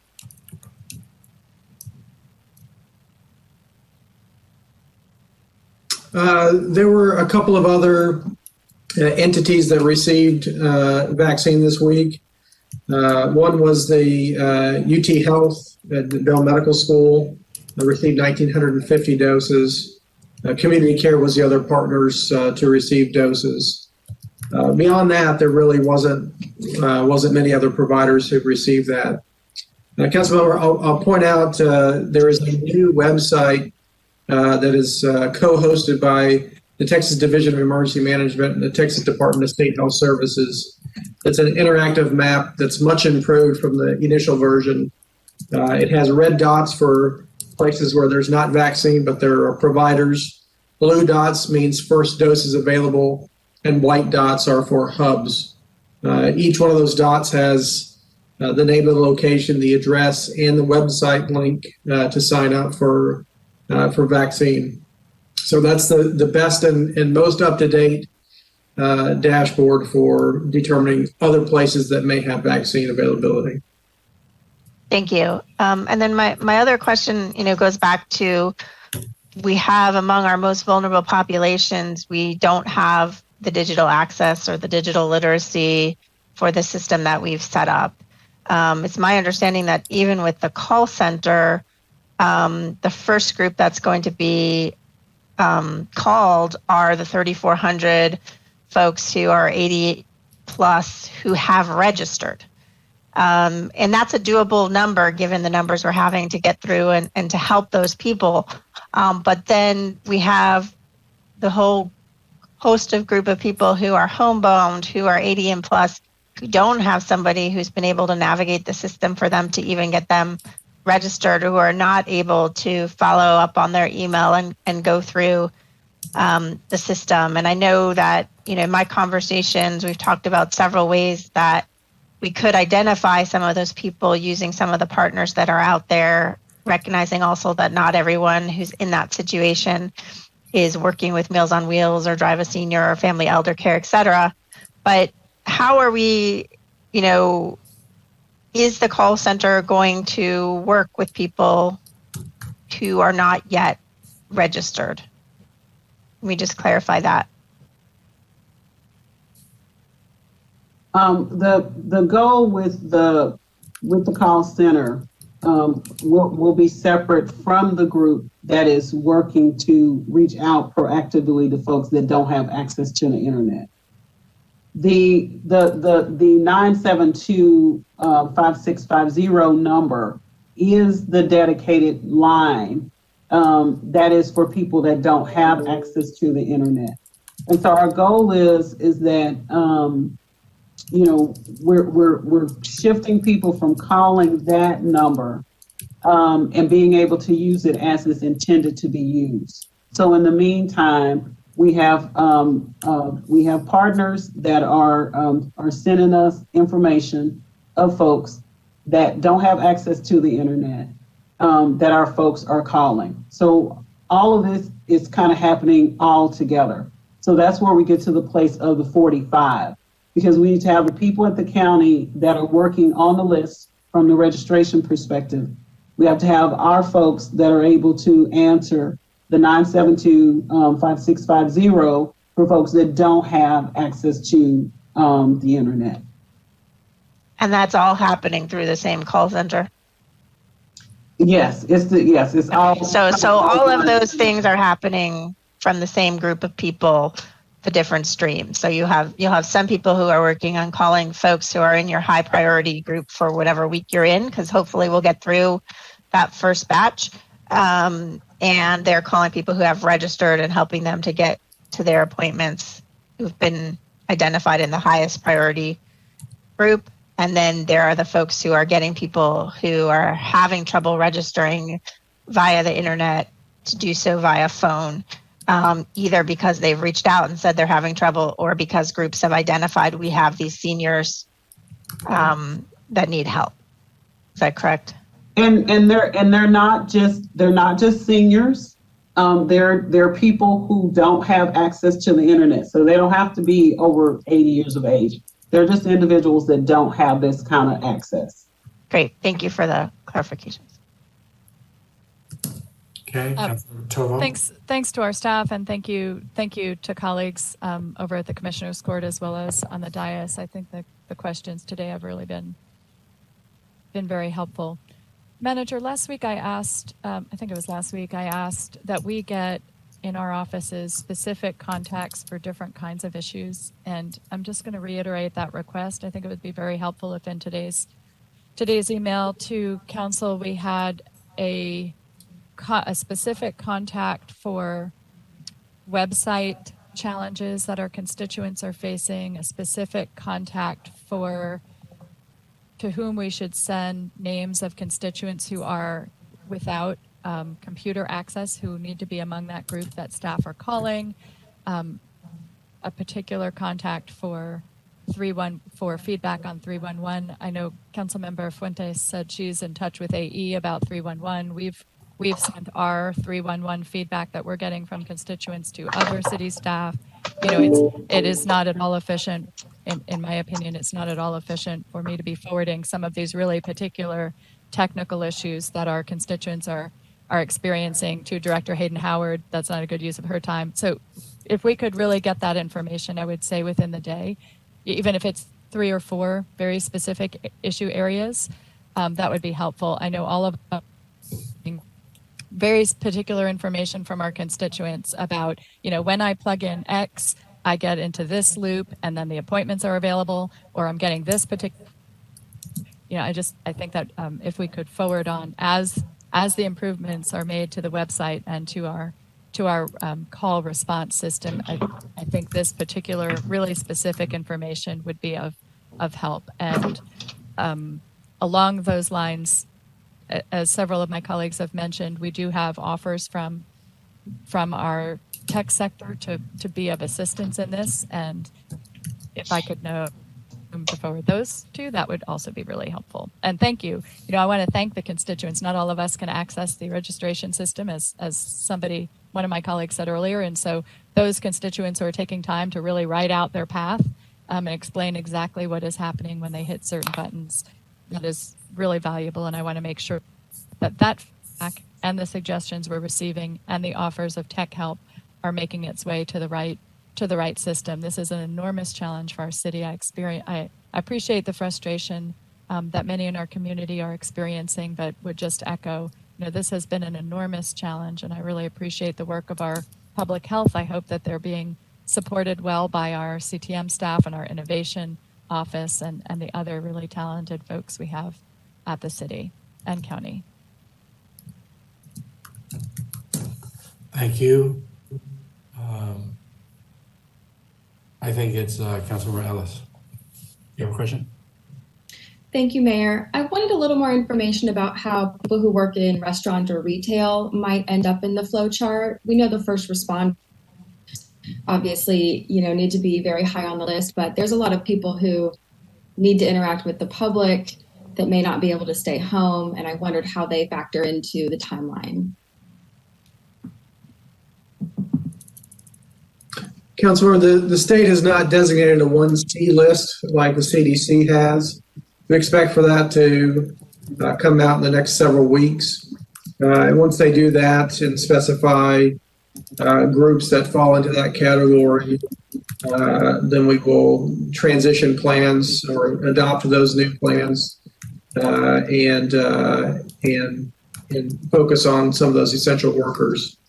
Right now, essential workers who are part of the 1B can sign up, and we are hopeful that we are getting through some of those. I think in future weeks, we are going to be working on plans with some of the various industries to begin to sort out how best to meet the needs of those particular groups, particularly ones that may have large numbers of 1B individuals now who are eligible. So that will be a work in progress, and we're hopeful that the various industries will work together with us to ensure that we have plans to reach out to each of those groups. Thank you. I know there's a lot of folks that aren't necessarily medical workers, but are still helping to keep our city going, helping to make sure we have what we need to be able to stay home. Thanks. Thank you, Councilmember Poole. Thanks. Just my appreciation again to all the folks who are continuing to work really diligently. I noticed that a question that I had raised last week about how are we getting to stay-at-home seniors, people with disabilities who may not otherwise be able to get out to one of our vaccination sites.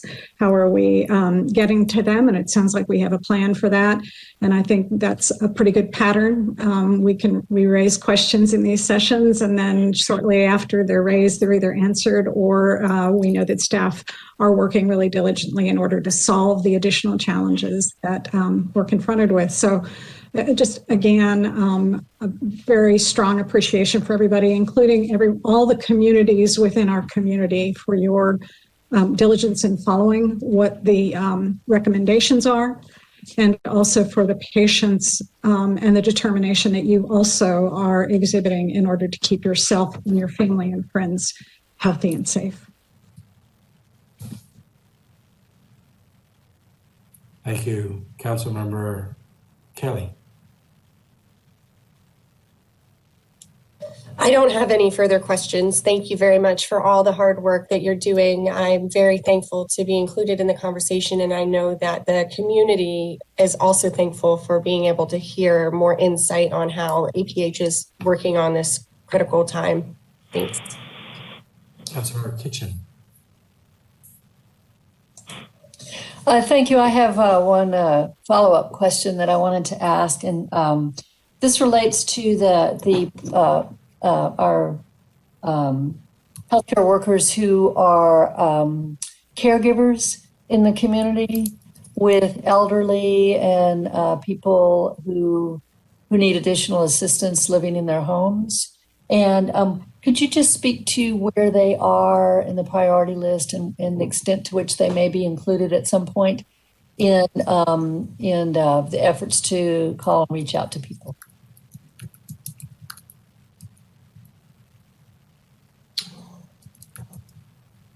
Go ahead, Stephanie.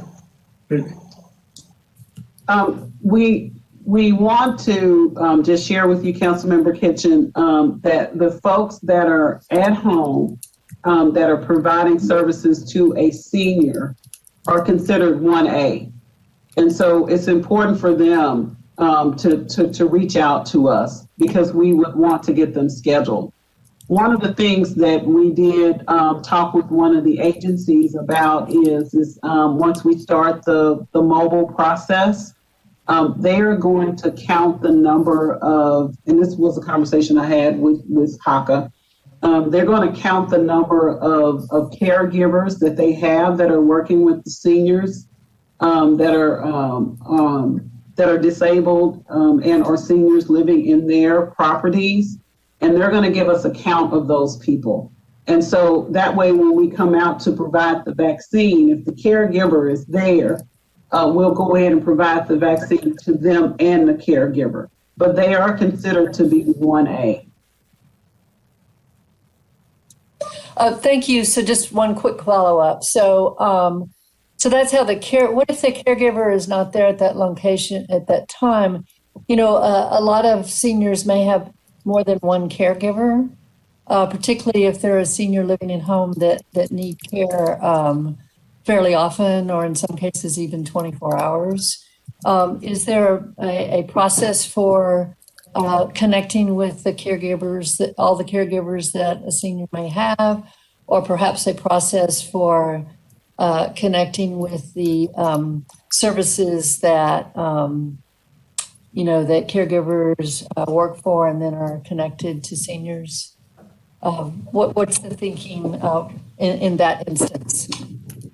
What I would suggest is that caregiver is, if they're either hired by that senior or if they work with an agency, that they will just either reach out to 311. They can definitely set up an account with us. That would be fine for them to do. If they don't have the access to the internet, we would just ask them to call 311 and someone will call them back. Because it's going to be a little difficult for us to, besides the agencies that have folks that they're providing services to at home, receiving that information is going to be, proactive. But it's going to be important for the individuals that fit into that criteria that they also reach out to seek the service of the vaccine. Okay, so it sounds like for a caregiver in that situation, the most expeditious way is to reach out to the senior that they are taking care of, but also they can independently call. And I'm sorry, was it 311 you suggested they call? Who should they call? They can register on the system, and they can go through that process, or they can call 311 and ask for a callback and say, I am a caregiver. I fall into the 1A category. And then that information will come to us and our staff can call them back. So those are the two proactive ways that I would suggest that because otherwise we are going to be getting that information from the partners, but this would allow to make sure there's not a gap in the process. Thank you.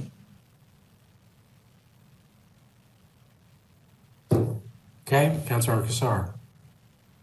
I have some follow-up questions from your conversation with the mayor earlier, Director Hayden-Howard. So it sounds like there's 10 or 11,000 people who are over 80 who are registered, and we are calling those people.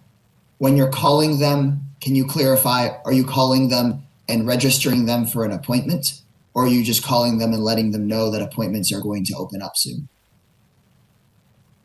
So that process has not began. That process is going to begin once the county approves for those folks to be able to do that. And so one, they're going to be using folks that are already in the system, so they're already registered. And then we're going to offer them appointments. So they're going to offer them an appointment. Got it. So you're going to actually get them signed up with a time. You call them, they answer, and you get them signed up with a time. Yes. And then the people who you are calling who are high risk, who don't have internet access, you're calling them and not scheduling them for an appointment, but you're calling and getting them registered into the system. So we're doing both. We're calling them and we're registering them. And it's at the time when we call them, if there are appointments available, we will go ahead and schedule them. So it's a combination of both. Great, thank you. That makes good sense to me. Thank you. Mm-hmm. And then the group of people who isn't all 180,000, but the smaller group of people that have the highest points, you send them an email on Tuesdays and Thursdays right before the appointments open up. And those people, if they get on in time after seeing the email, can register can schedule an appointment. And then other people who are a part of that 188,000 can also log in on Tuesdays and Thursdays. And amongst all those folks, they try to get those appointments. Is that how it works? So the point system evaluates who gets the email, but of all 188,000 can log in on Tuesdays and Thursdays and try to get an appointment? Or is it some of those 188,000 cannot log in and get an appointment because although they qualify, they don't have as many points? Tell me if I need to make that question more clear. It made sense in my head, but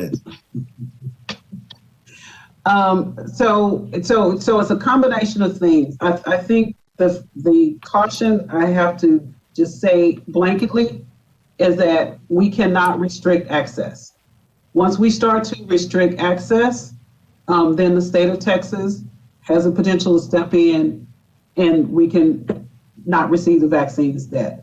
So we have to create a process where we have people that are eligible, that they have a platform where they can sign on. What we have typically worked on is making sure that when people don't have access to the internet, that may even be working because they just don't have that kind of access and don't have that kind of time, being proactive in working with grassroots organizations to call them. And so what we're working on is just creating a balance of where emails are sent out earlier, calls are made proactively. So it's a combination of things. And that is the reason why we have to make sure that we have more folks to be able to make those outgoing calls. Well, thank you, Director. I think that's a really hard balance to strike, but it makes, I think, good sense once you lay it all out, why you're trying it this way the best you can. So on Tuesday and Thursday, if you are phase 1A or 1B and registered, you can show up and try to sign up for a very limited set of appointments. And then we are proactively reaching out to the highest risk people to both get them registered and to get them appointments the best that we can without restricting access on Tuesdays, Thursdays. Absolutely. Great. Thank you. Councilmember, I also just wanted to respond and say that there was a question earlier about, I think it was from Commissioner Trevelyan, about churches and other groups getting involved. They don't have to wait to get involved. Now is the time to get involved. They all have lists of parishioners who are, 65 and plus. Go down the list, call them, offer support, ask them if they're registered. If they're not registered, help facilitate the registration process. There's so many groups that have worked together throughout this pandemic that's led to success. And we can certainly do the same thing with the vaccination effort. So I'd encourage, you all, those community groups, to start reaching out to those seniors in particular who may struggle with access and offer to help get them signed up.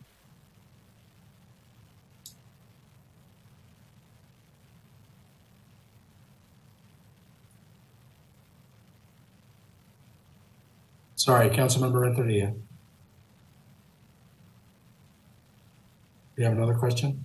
Yes, that's interesting. I just, Dr. Escott, about these groups that are actually helping out. I know that I've been getting emails and phone calls from the Democratic Party because they have the ban list and they can see everyone's age. So how do they work? Do they just get the information, or are they transmitting telling the seniors on the ones that are qualified to call in, or are they helping out with the registration? So, Councilmember Renteria, I can actually answer that question.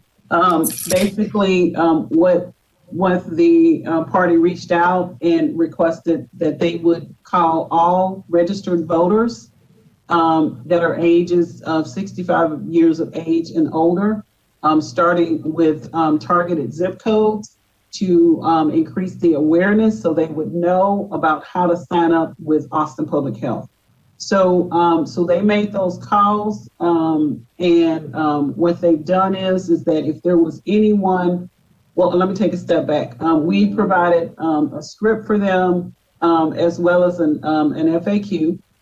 And then from there, if there were individuals that had more questions and wanted to touch base with Austin Public Health, they sent us a list of who those individuals are. And then from there, our folks are going to start to call them and to determine exactly what they need. Thank you for letting me know that. And I really also want to give my thanks out to you and all your staff and Dr. Scott for all the work that y'all been doing. So thank you. I also wanted just to share that we did reach out to the Republican Party as well and had conversations with them. And so we're going to make sure that if there were folks that were not reached or may have not decided to answer the phone because they were being called by a Democrat, that they will be able to do the same kind of process and provide that information back to us as well. Thank you. Councilmember Fuentes. Thank you. So I think it might be helpful, Director Hayden-Howard, to touch on the recent news that our federal government would be dedicating FEMA to come help Texas in administering the vaccine. So to the extent of the knowledge that we're aware of, how that factors into our county, what can be our expectations around that as of today? At our last meeting with the Texas Department of State Health Services, what they shared with us at the time is that they're going to target areas that don't have as many either hub providers that are signed up or sites that are willing to provide the vaccine.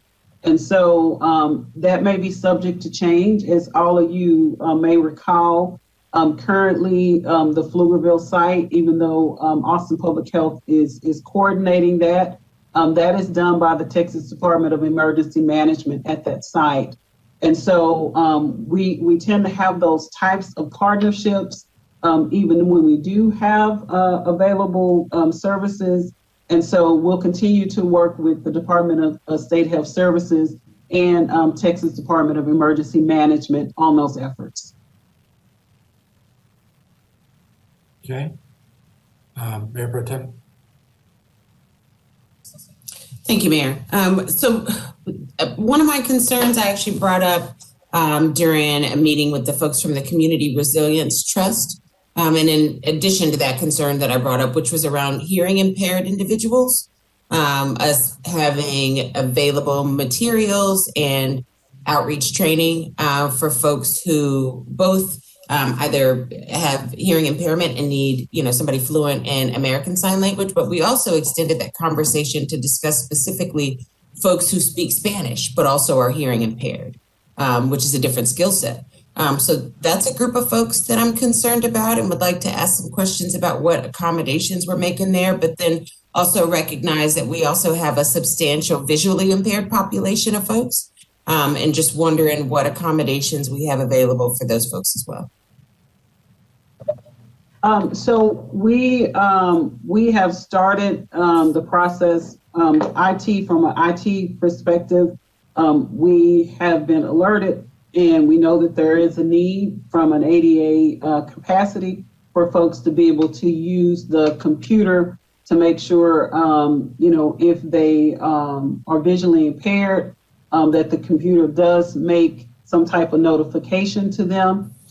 So those are things that we are working with our ADA folks on in order to improve not only at the site, but also for the registration. So those things have been moved forward, and our team is definitely working on that. What we are asking folks right now is we are still asking folks to call 311 to enter that information. And then from there, when our folks call to schedule that person to go out, we will make note that either they're some type of disability and that they would need some additional assistance once they arrive to the site to provide that vaccine to them. Thank you. I appreciate that. I wonder if it would be prudent for us to create some working relationships with our colleagues at the Schools for the Blind and Visually Impaired and Schools for the Deaf to have them help us make certain that we're reaching the populations of folks who may otherwise be left behind. We have actually been working with them. We have actually provided them some vaccines because, as you know, they have a 1B population there. And so they have been within our priority population that we have addressed. And so we'll continue to work with them in the space of us providing services. So we can talk to them about that, but we have provided vaccines to them. Thank you. I appreciate that.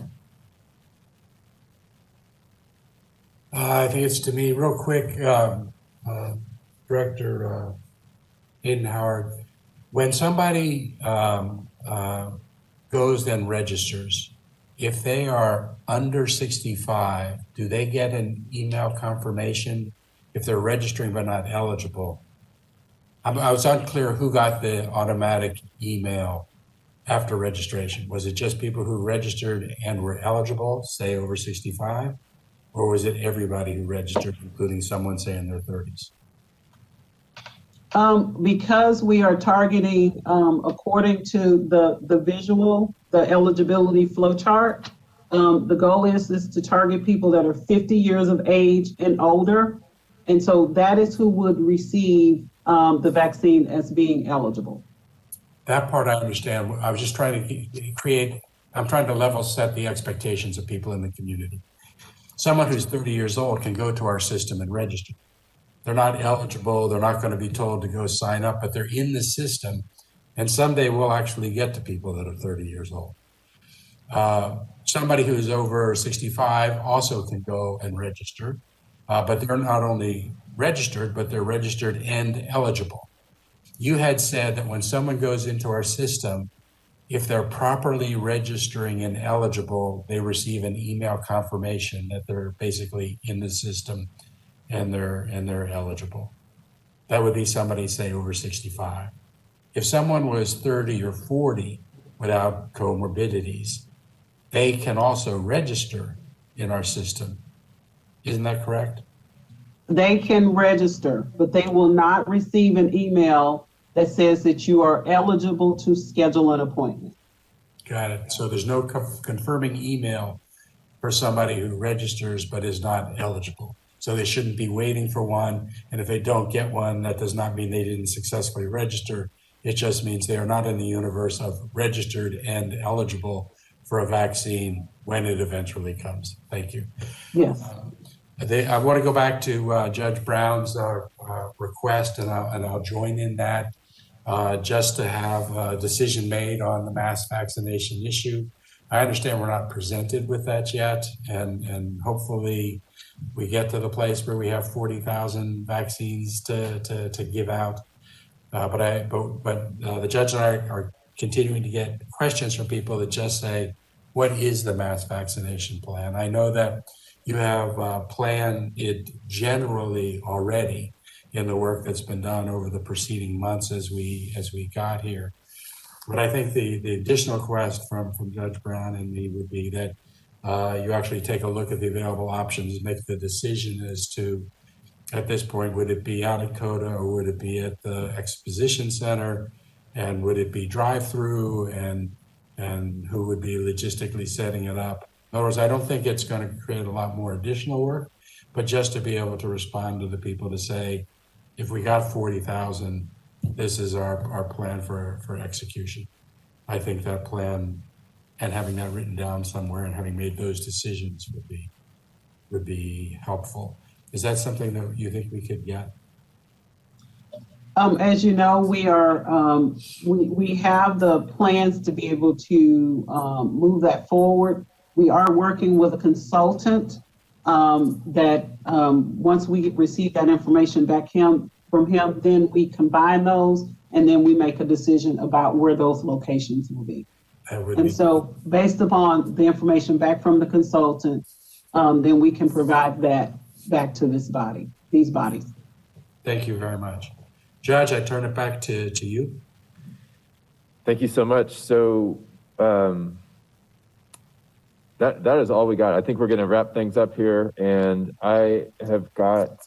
I think in my script. It says I turn it back to you, so I may do that, and then let you end your meeting, and then I will come back here and end our meeting. But I just want to say thank you, Mayor and members of the City Council, and Dr. Escott and Director Hayden-Howard. Thank you so much for everybody working together and all of your hard work. I know it's extraordinary times in this pandemic, and just want to thank everybody for continuing to work together as a team. I really like this approach. So thank you for working hard. And Judge Brown, I want to thank you, and I want to thank the Commissioners Court on behalf of my colleagues on the council. It's actually good to hear the questions that the commissioners are also asking and you're asking. That helps. Not having to put Dr. Escott and Director Hayden-Howard through this 2 days in a row, repeating the same questions, has now given them back an entire morning to actually spend on the virus itself, and that's where we want them to be. And frankly, this is one of those projects, and there are many that the city and the county do together. So coming together on those things that we do together is important, I think, just for form, and so the community can see how well we work together. I continue to read in the media other cities and counties, even around our state, that probably could not do what we're doing here right now.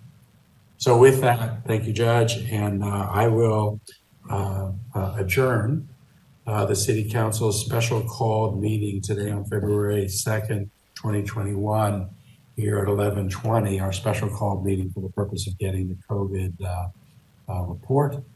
And with that, colleagues on the council, I'll see you in our work session link as we leave here so that we can get a next briefing. You all okay? All right, guys. Bye-bye. Thank you. Thank you. And